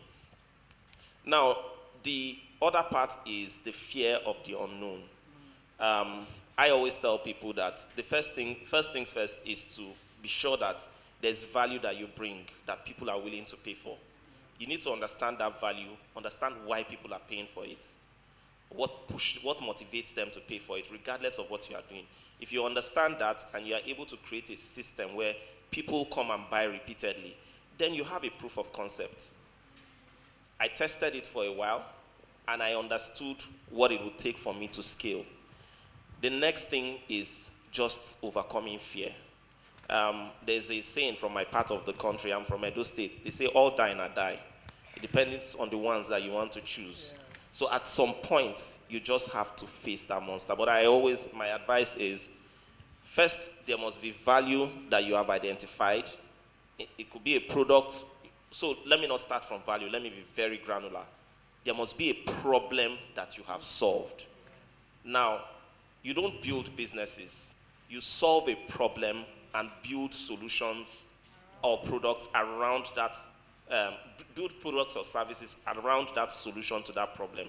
The problem must be big enough for people to want to either pay a huge sum of money for it or to pay for it continuously. That's identified. A system around creating that solution outside yourself. And you must be able to draw a line between where you are and scale. Of course, there's finance and other things that you need to understand. And then the bulk part of it is understanding, overcoming fear, knowing how to manage people and all. It got to a point where, I was running my business, we were making herbal tea. We started in 2014 with a farm. I think the first product, Solomon was amongst the first people that sampled it. We made a lot of mistakes, a lot of failures, the packaging, even the positioning of the product and all. But it got to a point where we got a good product. We were getting into pharmacies. I gave myself milestones, but it wasn't, I didn't get to those milestones. I'd given myself a milestone that we have herbal teas for blood pressure, diabetes and all, that I was going to until I found myself in 1,000 pharmacies across Nigeria. Wow. By the time we got to 300 pharmacies, it was like a madhouse. It was during COVID. I'll be working and I'm receiving calls from owners of pharmacies saying they want this discount, or we've gotten into this new pharmacy, this payment has come in, I need to confirm and all. And then I went on leave for my 40th birthday. That was last year. When I came back from leave, dialed in for a call, and I was hearing, we're making, how work calls are. So I'm going to be working on this, and this. I just told myself, Usman, is this how you want? Meanwhile, I had I had 5 salespeople, and then I had 7 people in the factory, 4 people in the farm in Edo State that needed my attention, that were on salary. The salaries I was paying was already more than what I was earning in Stanbic. So I just told myself, you know what? No, it's time. And by the time I spoke to some of my mentors, I spoke to one of my mentors. He said, this is what I've been waiting for. You should, because people, and when I was talking to my bosses and all, because my products were already in Health Plus, Med Plus, Moffat, Net Pharmacy and all. So people were seeing it, people were calling me. And along the road, people are going to make fun of you. I have a friend that used to make fun of me that time, and he used to say stuff like, you know, that he used to call me Alagbo. That's somebody that sells agbo. He said, no, at some point he even said that it was marijuana that I was growing in my village. I was just using moringa. So it was just jokes. I had that guy's chat. One day, I saw he was trying to make a video call. He tried twice, but I missed the call. So later, when I called him back, he said that he was trying to call me, that he was in one Health Plus outlet. He saw the product and he was telling the pharmacist that he knows the owner. I wanted to scroll back to the chat where he said that you are selling his marijuana, but I just thought that it would be too petty. You know, so I didn't go there. So people, as long as there's value that you are creating from solving a problem, that you can be able to identify people that will pay for that value, you are onto something. The challenge is for you to create a process around that thing and then find out how you are able to scale and get the right people to support you. So I hope that answers. Yeah, that second question, you are not going to answer it now because so we have like 6 questions already and specific questions not for me alone, though. They're not for you alone. Okay. So there's a question that connects to the second question. So I want to ask this my last question before I take the questions from the boys. Please, if you know you have any question, please send your question now because I'm not going to take any question after now. Please help me pass the book around. So I want to go to Christina. So I have a question here for you. Do you feel like you had a different kind of upbringing as a lady compared to, I know you have a brother, compared to your brother. Do you feel like the results of your life now are premised on the attention your parents paid? You know, say, oh, you need to learn how to talk, learn how to walk, learn how to...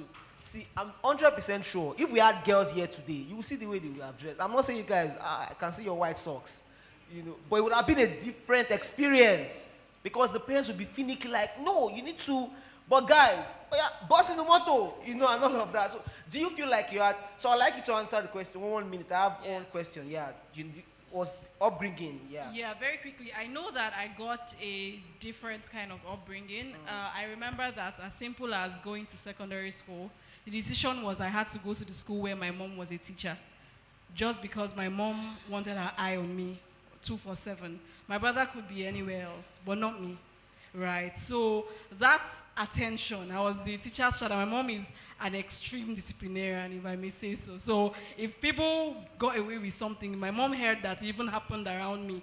I wasn't part of them, but I was in the area. I get punished. Because you can't even be around. Like, you were there, you know? So it was a lot of training and it was very vigorous. But yes, it definitely impacted, you know, the way I turned out. Definitely. Awesome. Thank you. Please put your hands together for Christina. Thank you. I mean, there are a lot of interesting... For some of them said, to Mrs. Christina, to Mr. Victor with dread. I'm telling you. Love it. One boy already wants to go and rebel. See, don't go and... Anyways. So, for Victor, I wanted to just speak a bit. I know this might not be your field specifically. There's a heightened rate of cybercrime now. Now, being a Yahoo boy is like a cool stuff out there. And these guys are under pressure. You know, they see a lot of their friends.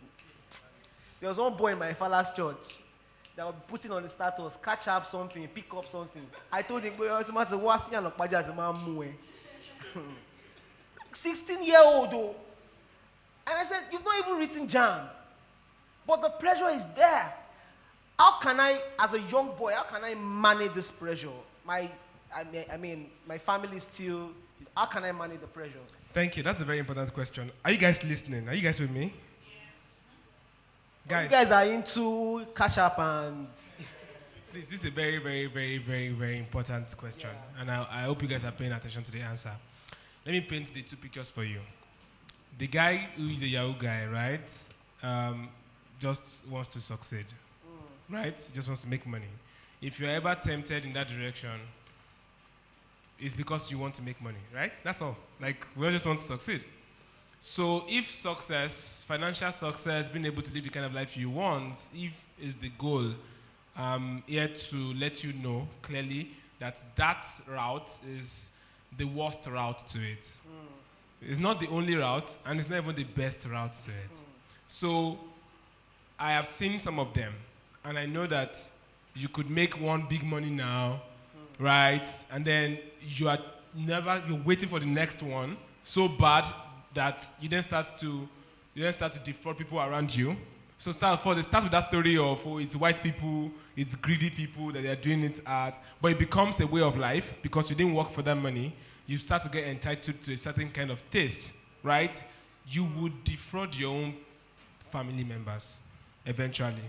And then you would lose your sense of self because you know that you're not doing the right thing. You would not be confident in yourself eventually. The higher it takes you immediately, you go with that same distance is how low you would go eventually when the money wears off. There's a better route.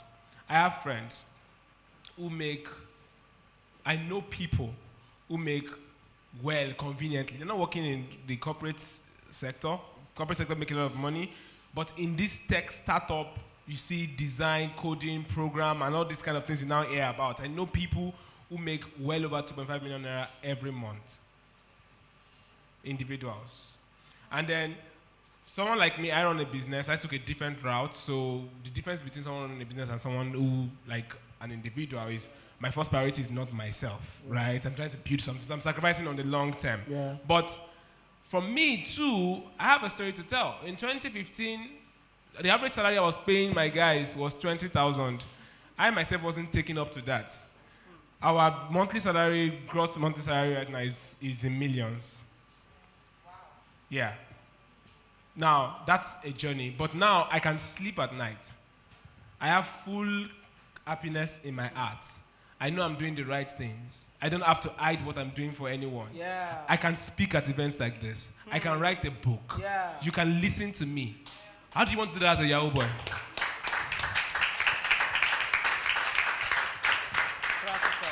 So, you can speak to some guy and they show you some way and you make some spike money next week. You will regret it. So I should let you know that unlike most people might make you think that if you go the right way, you might be searching for jobs. You know your aunts, some of your uncles that you know who have been looking for jobs, they didn't find it. But that's not how it is for everyone. There's a different route. There are skills that you would learn. You would have to wait for at least 1 year just learning that skill and not making a dime from it. Yeah. But when you are done, Praise, in 2 years, Praise works about 3 jobs right now, and with people, he doesn't leave his house. And people are fighting to still get him. He turns down offers. Are you convinced? Thank you. Awesome. Please put your hands together for Victor. This is the kind of practical response I was looking for. I mean, nothing.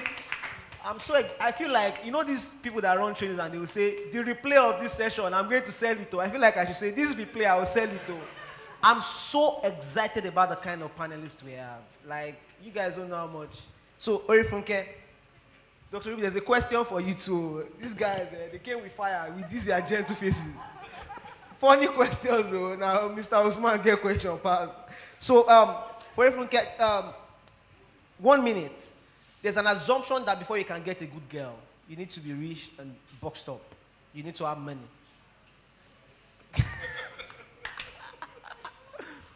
So tell us, what do I need to get a good girl? I have a future, I have a budding career, I'm doing well for myself, just like Mr. Victor has said. I'm patient, I'm learning the skill, I'm building myself, I'm growing. What do I need to do to get a good girl? So I'm not talking about getting a good, marvelous, if you have girlfriend now. See the way you are smiling. Do you have a girlfriend? Ma?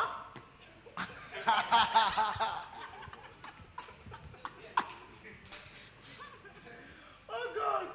SS2, my mom caught a letter in my bag. Let me show you the mark.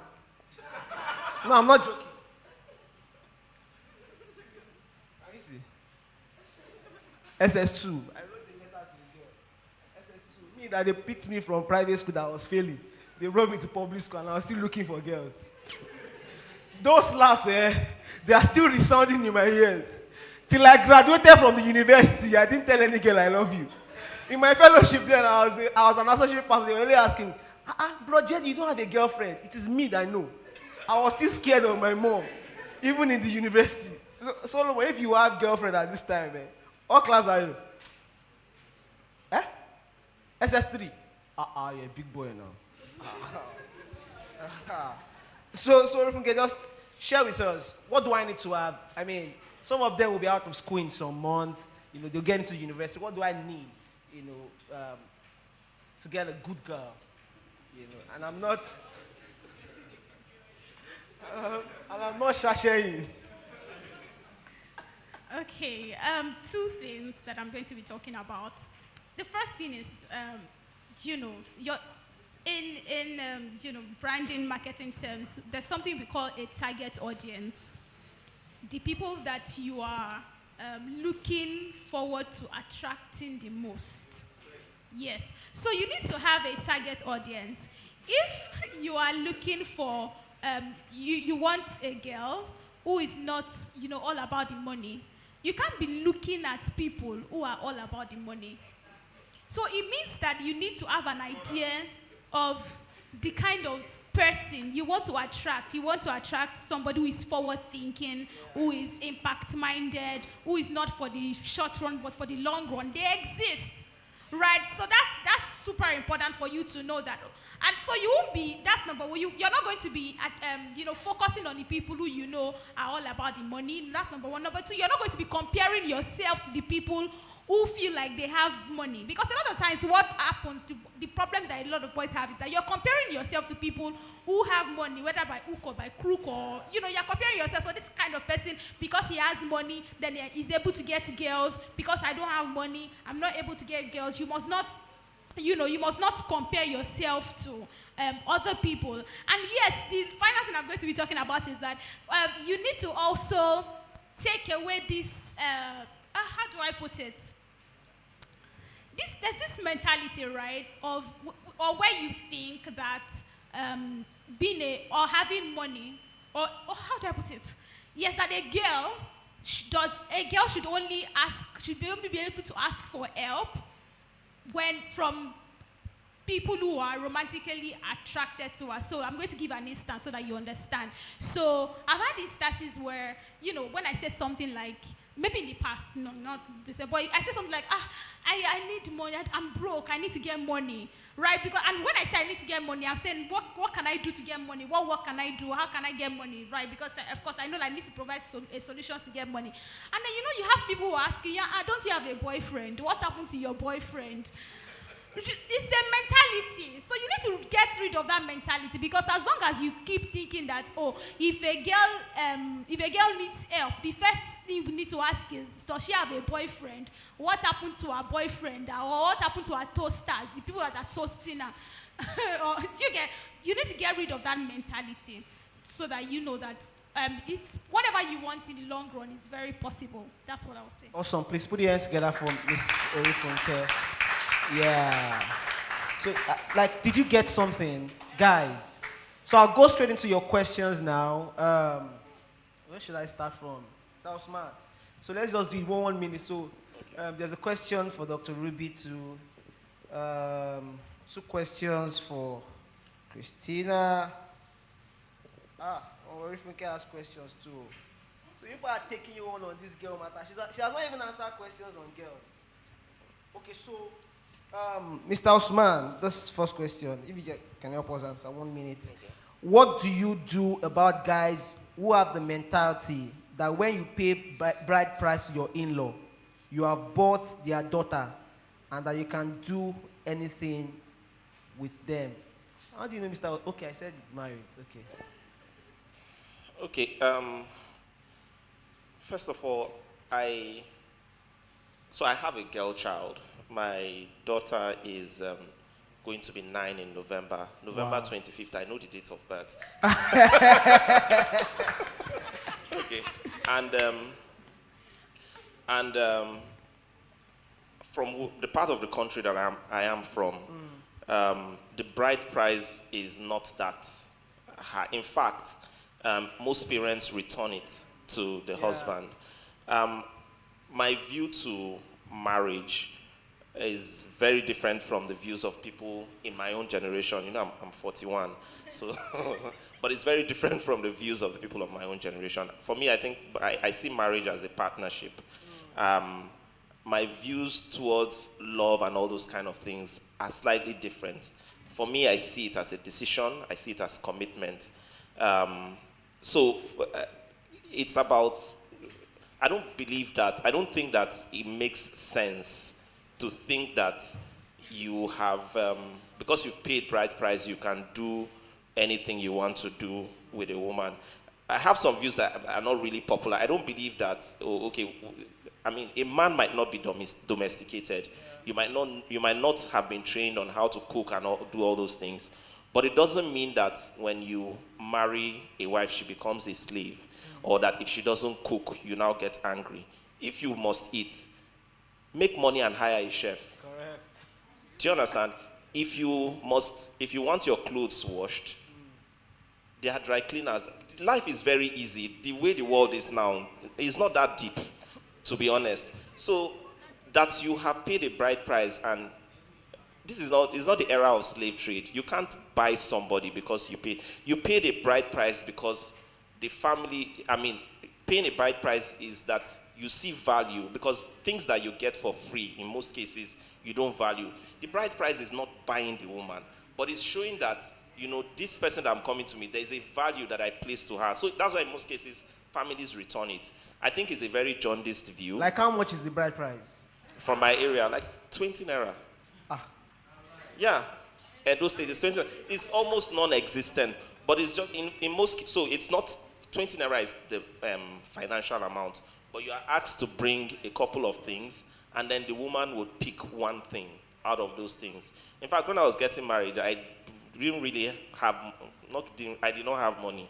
Let me just use that word. And there were a lot of things that were on the list. My wife fought her family to say, "Why are you putting pressure on this guy?" So there was a box that was supposed to be filled with a lot of clothes. We just scammed them. We bought the box. There was nothing inside. So when they told her to pick it, she lifted it up. It was light, but she lifted it up as if it was, it was wavy and all. But it was returned. So marriage, you need to start looking at marriage as partnerships, not that man over woman, because you never know.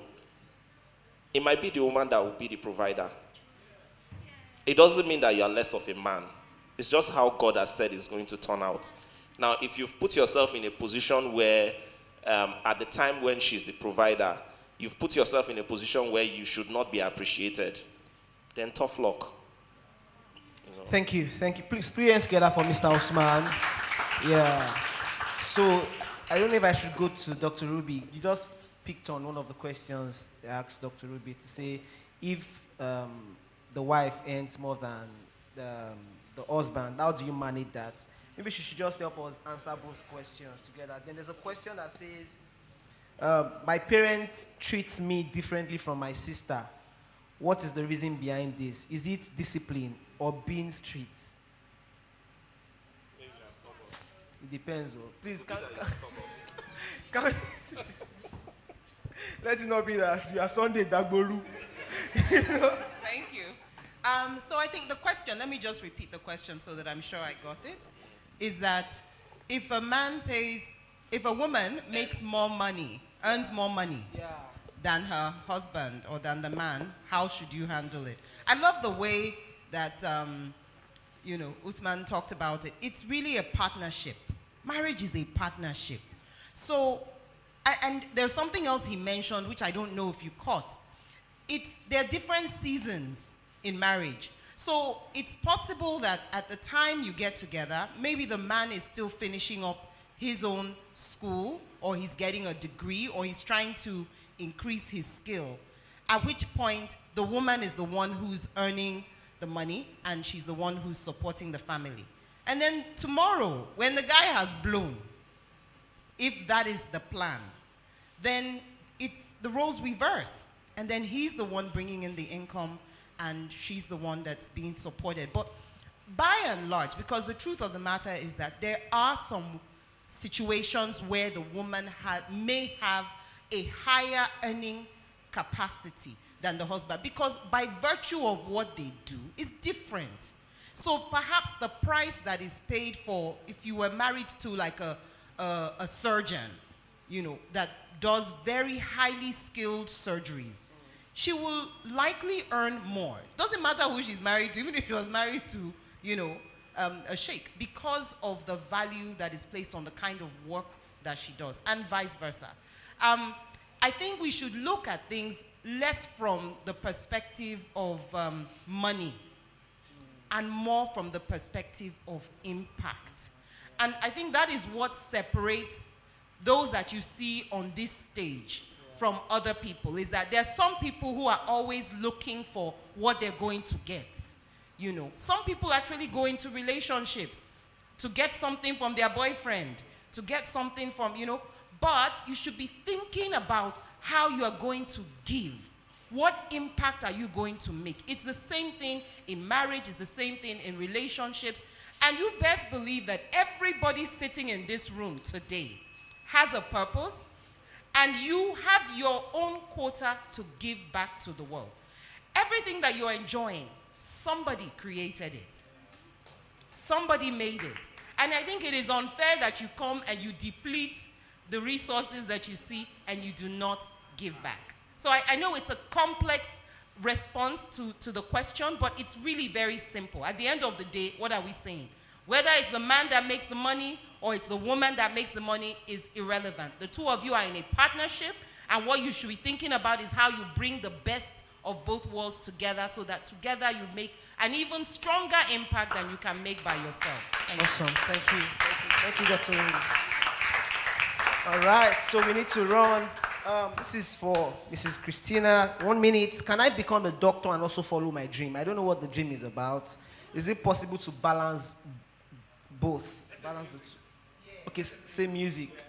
Oh yes, I mean, especially in today's world, like in our parents' time, I think the answer may have been different, but in our own world, we've started to embrace the idea of multi-influential flows. Yeah. You know, this is Orefunke. She has a lot she's doing, right? I'm sure that Victor has some other things he's doing. What you may find, though, is that some things, seasons, life and seasons, some things may have to wait. You may not be able to do everything at the same time.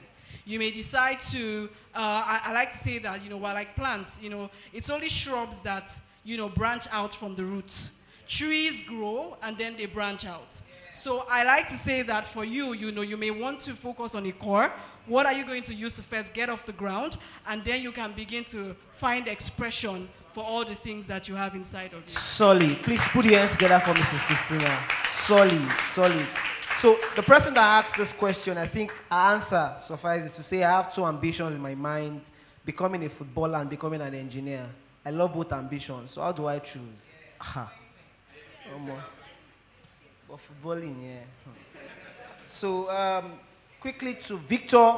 So this guy is saying to Mr. Victor, what if you are helping your parents with their job and you feel like you don't have an idea on the job and you're not interested with the job, yet they are forcing you to do it?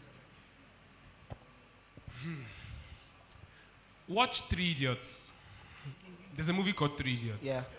Yeah, you would find an example. You can have a very sincere conversation with your parents. There's a kind of question you ask your parents that there's only one kind of answer they can give. If, for example, you call your parents and say, Mommy, I just have one question. Between my happiness and this thing that you're asking me to do. No, I know how to ask those questions. That will make you see the reality of what you are doing and you're not aware of. If you call your parents and say, to be honest, I've been happy to do this work all of this while, but I just want to ask, between my happiness and me doing what you want me to do, which one choose first? Like, if you ask that question in a way that you have not hinted where you are going, you have not even hinted that you're about to have that conversation, they will start to see you as, okay, this guy is really thinking about his life. It's not like he doesn't want to help us, but no parent will say, it is what I'm asking you to do over your happiness. So first, what you are doing is, don't do it with a grudge. right? See, time and seasons, like they said, you can as well still do that thing for a while, and learn. In fact, imagine achieving a negotiation with your parents where you say, even though I'm having this conversation, I'm still going to continue to do this for the next maybe 6 months. But I would like you to know that this is not my long-term plan. My art is not really here, but I'm going to continue to serve you for this period. Like, it's diplomacy, some negotiation. Do you understand? But just let them speak to them like an adult. Our parents continue to look at us like kids, right? Let them know that you're starting to think about your life, because they can see themselves in your shoes. They knew when they were in your shoes too that they would even be more proud of you that you're having such conversations with them. So don't be too scared, but be patient. Okay, this person couldn't even put anti-Orifunke. Just said to Orifunke Lawa. I'm just joking though. This person said, should relationship be taken serious in secondary school?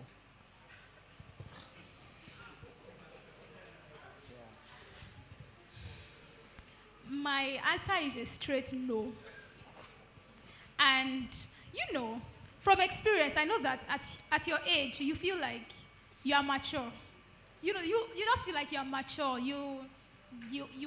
There's a way you feel towards the other party. Your friends have girlfriends and all of that. But you need to just give yourself a few more years, and you just realize that have you ever experienced something that you just look back and say, what did I even see in that girl? What did I see in that guy? What was I thinking? So as you grow, you are exposed to, better knowledge of what you want. Like the question about, how a girl wants money, how can you get a good girl without money? You find out that when you grow, and then you have a sort of a sense of direction, a better defined sense of direction, you won't need to be looking for who wants money or who doesn't need money, because your senses have been developed by then. You're able to sense more. It's not like you may not make mistakes, but you're able to just sense more. But at this stage, priorities differ, and I'll take it back to times and seasons. Priorities differ. There are some things that if you start now, or if you get into them now, there's no purpose. Right? Like, there's really no pop. If I ask now, what is the reason? You just like the person. And liking is not enough. And I'm going to be very sincere. You just say, I just like her. I like the way she makes me feel. There's nothing there. So you need to give yourself some time. And but when you get to that time, you won't be asking this question about whether it's serious or it's important or not. Thank you. Okay. Sorry, very briefly. I'm going to tell you, everything she said plus this. Personally, I'm not going to say, you know what, go cancel it or don't have a relationship in secondary school. You can say, I love you. You know what you can't say? That I'm going to marry you. Or, I love you forever. You do not have the capacity to make long-term promises right now because you don't know what you're saying. So focus. If you can find a partnership in it, your reading partner, you want to spend time with her, you can have a girlfriend though. But stop thinking you can make that promises of whatever it is you're thinking. You know how they say minors can't give consent because they can't yet give consent. You don't have the capacity to make some of those long-term promises you are trying to make in your head. That's my own addition to the answer. Oh God. You know why I'm laughing? These guys are just laughing at you guys like, you don't know nothing. Do you understand? You want to see crazy? Do you understand? You want to see crazy? Some of them are in 7 years relationship and they're 17. Just so what I have to say on this is, and I'm saying this because I noticed that anytime my daughter asks me a question and I know that I see that, the message just falls flat. You understand? So let's put it this way. Yes, you have emotions. Yes, you feel certain ways about people. But the truth is right now, just like Steve Harris said, this should be the Tuesday, and Tuesday is about discovery. No, practice. So right now, what you should be focusing on is practice. The truth is, a lot of times, especially for guys, the kind of girl at this stage that you want, in most cases, are unattainable. Yes. And, you know, you might think that you have a certain kind of person that you want now, but life is going to help you define the kind of person that you want to be with. And the easiest way to attract the kind of person that you want is to, first of all, there's this saying that if you set yourself on fire, the world will come to you. If you want to have, you want to have it easy and meeting the kind of person that you want, you need to work on yourself first. Yeah. So take this time. I'm not saying that it's wrong to have, because I mean the hormones are there, they are biological, but focus that energy on setting yourself on fire. I promise you that when you look back in the future, you'll be glad that you took that decision. If I knew all the things that I knew now when I was younger or when I was in university, I would not have spent time trying to build, because I didn't have the capacity to get married. I could not really support the person at that time. So I would have taken time to develop myself, probably gotten to where I want to get to faster, and then, you know, I mean, things would have been easier. I'm just saying that, but you never know. But if you focus your energy on making yourself better, as opposed to trying to build a sexual relationship, if you look back in the future, you would always be proud that you took that decision. Please put your hands together for Mr. Usman. If you allow your chemistry subject to lead you, you will give birth to biology. So, I mean, calm down. See, all the things you want now, you will enjoy. See, all these fine girls you think you know now, give them 5 more years. By the time you see them, you know that, you know. And someone like Solomon would be and they would have, so chill. So the final question is for Christina. I want us to take 1 minute, final words. Have they been amazing? Yes. Please, can you put your hands together for our panelists? So this question is for Christina. Please, you would help us take this question, and I'll take the final word. Then you just, your final word. Okay.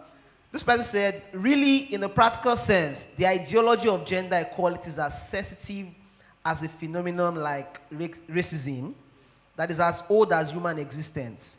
Please, I want to ask, since it's redefining masculinity, and we are all boys here, can gender equality be really realized in a typical Nigerian society of ours? Wow. Thank you. I know this. Right, the depth of thinking. And I must thank the person who sent the question forward, because that's someone obviously trying to process this and, you know, get a full picture. From where I sit now, you know, looking forward, I wish it could be faster, because we're here just planting seeds. And, you know, it's falling to the ground. We're not sure which one is going to the rocky soil. We're not sure which one is going to the loam, you know. We are just doing what we can. So what I would say is, if this person is, you know, focusing on the macro, I say come micro. Yeah. If don't get overburdened with what will happen in the larger society. Focus for now on what you can do by yourself and with yourself. How can you contribute, all right, in your own way to ensuring some sense of gender equality? And by this being, how do you treat the girls in your class? How do you relate with your female teacher as compared with your male teacher? Bring it home, okay? Don't bother about big picture, because I am also doing my part. Solomon is doing this, but we're all just doing our parts, right? We're hoping that, you know, it comes together and gives us the forest that we desire, you know, but we can't stress with the big picture. So final word from you for our boys. Okay, so final word. Boys, I just want to tell you that, you know, coming from someone who is, to be honest, a lot of the conversations that are extreme and negative about boys, I can't relate, because I've been privileged. I realized today that life has seemed like heaven on earth with regards my relationship with boys. And it's only because I've been surrounded with good examples. I want to beg you to let another lady or other ladies say that my experience is, I can't relate. Let ladies see stuff happening on the news and say, I can't relate. And that's because the boys in their class treat them well. That's because the boys that they work with treat them well. That's because the man that they are married to treats them well. I don't want to relate. I want to relate from a standpoint of empathy, but I don't want the experiences, and I'm glad I don't have them. And it's up to you to give another lady, another female, another woman in the future this same testimony that I have. And that's what I want you to focus on. Even if it's one, even if it's just your younger sister. Right? Live here and decide that my sister in 10 years, in 15 years will say, will look at what boys are saying and say, I can't relate. My older brother treats me well. Right? Your wife in the future will not have to deal with all this because you're going to look and say, what kind of man do I want to be?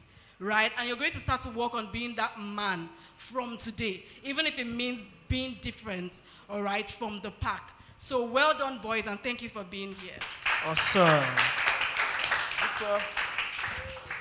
I would like to say, first, we should know that we strengthen behaviors and beliefs by we strengthen them every day in our conversations.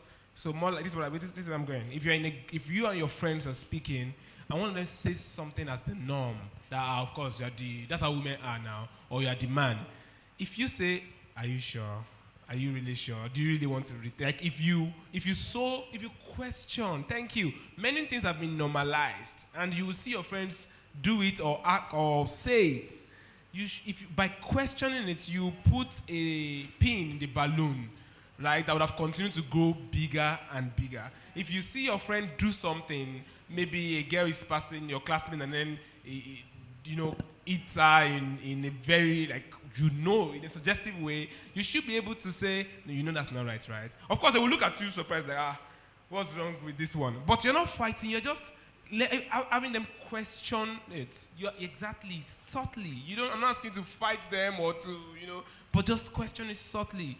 And like she said, it is by those little actions that you start to play your role in the bigger picture. But the last thing I want to end with is, everything that's been said on the panel today, I believe them and I agree with them. But while they were being said, it was as though I was hearing them again for the first time, and I'm reminding myself, Victor, you really need to rethink that. I don't know how to explain. We have been so conditioned, guys, as men. When I grew up, my dad would tell me, if my sisters are trying to beat me for doing something, and I run to my dad would be like, share my way or coin you now. I'm the last child. One of them is 7 years older, the other one is 5 years older. If they're trying to beat me, my dad is it's a joke, but it stays in my head as the norm. So it goes like, you guys can't beat him, he's your husband now. He's the Olorile or something to you guys, even though he's your last child. He never said it as a fact. He said it as a joke, but all of those things settles on your mind. You look at older women, but you still feel like, well, you may be older, but I'm the man. Academically, I've come to, on a logical level, agree that everything is wrong. But I must also admit that there are still bits of it there. Yeah. So that I must continue to check myself. I must know that I have a lot of unlearning to do every day. So while everything has been said today by all of you, I agree with them. But when you say it, I listen again to say, that's a reminder again. That's a reminder again. Because that's masculinity that they have studied in your head growing up. It's a daily effort. Awesome. So let's approach it with humility and continuous unlearning. Please celebrate Mr. Victor Fatomi. So let's have final word from Maryam. Okay, so what I would say is that, because the person asked the question, gender equality is, according to statistics, it would take us almost 100 years to attain gender equality in the world. So it's not a short-term thing. That means, thank you, because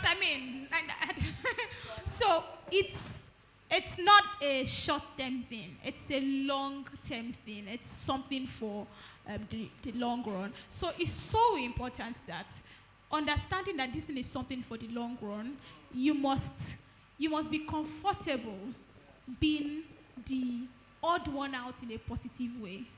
Because if gender equality, if we are going to attain gender equality in that long run, it means that the norm is gender inequality. Everybody thinks it, people say it around you. So you need to be comfortable being the odd one out Because if you're going to follow the right path, you're going to be, not forget, away from gender equality, if you're going to follow the right path on a normal day, you'll be among the minority. Yeah. So be very comfortable being the odd one out.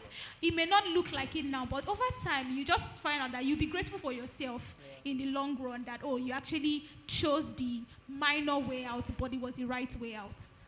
Please give it up for Ms. Orifunke Lawa, my boss. Okay, so for me, final words is whenever you want to speak to or act or respond to a woman, I'm talking to the boys now, there's this 4-way test. Substitute that person with your mother, your sister, your daughter, or your wife. If it's okay to treat them that way, then it's okay to treat the female person that you are treating in the way that you want to treat her. It's always easy to behave in a certain way to people if the experience is not personal. You find a lot of men change their orientation when they have girl child, because now it's personal. So you must always think in that manner. And I've been in conversations where men say, oh, women are this, women are that, women are this. The truth is, if you treat a woman well, you will get the best, because women are multipliers. They will multiply whatever treatment you give them. So if you want to have a happy home, a happy life with the women around you, if you treat them well, you will get it in multiples. That's just the way the world works. Thank you. Awesome. Please give it up for panelists. Can we just quickly take a picture? Dr. Ruby, please, you like to join us? Please, can you celebrate them one more time? Guys, you're not clapping, no.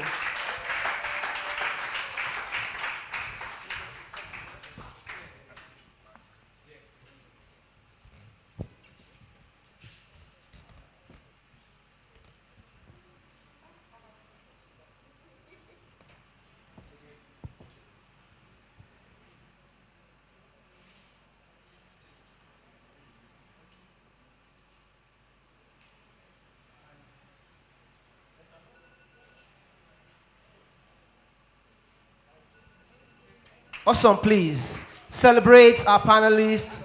Dr. Ruby, just before you go, Dr. Ruby. Yeah, Dr. Ruby. So I'd always wanted to do this. I'd mentioned earlier, so we're wrapping up now, that we have about 162 volunteers across 23 cities in Africa. And there are a couple of people that have been so amazing in the past 3 years. We're supposed to have like our second year anniversary last December, but because of COVID and all of that. But I just thought that this is like an opportunity to celebrate them. 2 outstanding volunteers. I remember a particular incident where this particular lady traveled all the way from Ibadan to Akure. She went to Ife, then went to Kwara State. So we've engaged 6,000 boys. I've only spoken to about 100. And this person has spoken to over 1,000, if I'm not wrong. She is a powerhouse. So when they talk in my office, they say glory of Boy Scouters. Ladies and gentlemen, please join me as I welcome Glory. We're giving her, I don't know if this is the certificate of honor, but she's been such an amazing, please celebrate Glory. Glory of Boy Scouters. Glory of Boy Scouters.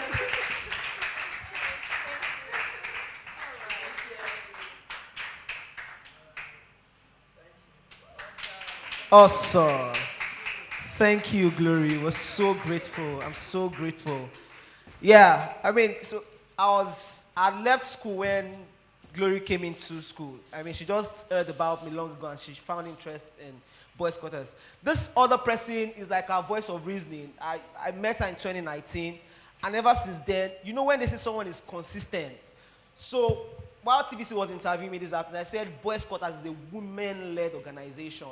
And it's very deliberate. One man said, when you hand over things to women, you can go and sleep. This particular person, she's our current head of people and culture. We've built a lot of things around her. She's done social media manager, done welfare. She's been running around with food and all of that. Please, join me as I welcome Busayo Fache. Yeah, amazing, amazing. So we need more men volunteers in boys' quarters. Men watching us across the world. See, women are collecting awards for a men's organization.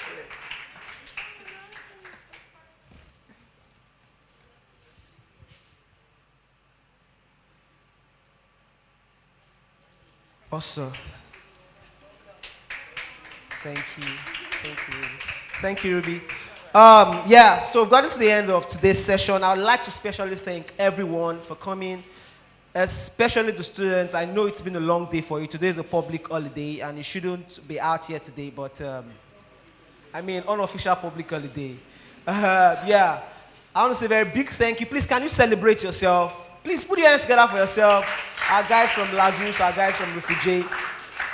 In no particular order, I would like to celebrate all of our partners. Please, record this thing, Stanbic IBTC. I want to celebrate Stanbic IBTC. Yeah. Please put your hands together for Stanbic IBTC. And they've been such an amazing supporter. I want to celebrate HD Store. So tomorrow morning, we're going to the Special Correctional Center for Boys at Oregun Ikeja with 100 pairs of shoes. HD Shoes gave us 100 brand new shoes, you know, to give to the boys. Victor, are you going? Okay, Busara will see. All right. Please celebrate Friska. Friska is Usman's company. He has not given us money, but he will still give us. Yeah, and I also want to celebrate all our panelists. Victor, Christina, thank you so much for the sacrifice. Orifunke, Usman, I'm so grateful. Pastor Ayo is off his seat. Dr. Ruby, I want to celebrate especially my dear brother who has been behind the camera, making all of these things work. We're live streaming across the globe. Dr. Lanos. Please celebrate Dr. Lanos. And my very good friend, Joba. I mean, I know I cannot mention the names of all of our volunteers, about 16 of them around. Please, if you know you're a volunteer from Boys Quarters, please can you just stand up? I want to celebrate you all. Please stand up. Faith, Joy, Andrella, Olubusayo, Sherif, Benjamin, Laide. Thank you so much. Thank you so much. I also like to celebrate Wale. Wale came up with this amazing backdrop. When I saw the YouTube video, I was wild.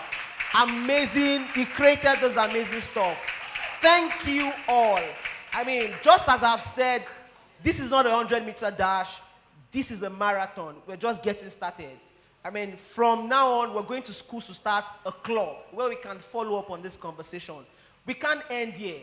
I mean, we can compress the time. 100 years is too much to continue this level of gender inequality. We can raise boys who will become better men for themselves, accountable sons, good fathers, and a future that is desirable for us all. A future where we can say is for male and female. Thank you once again for coming. Please have an amazing evening.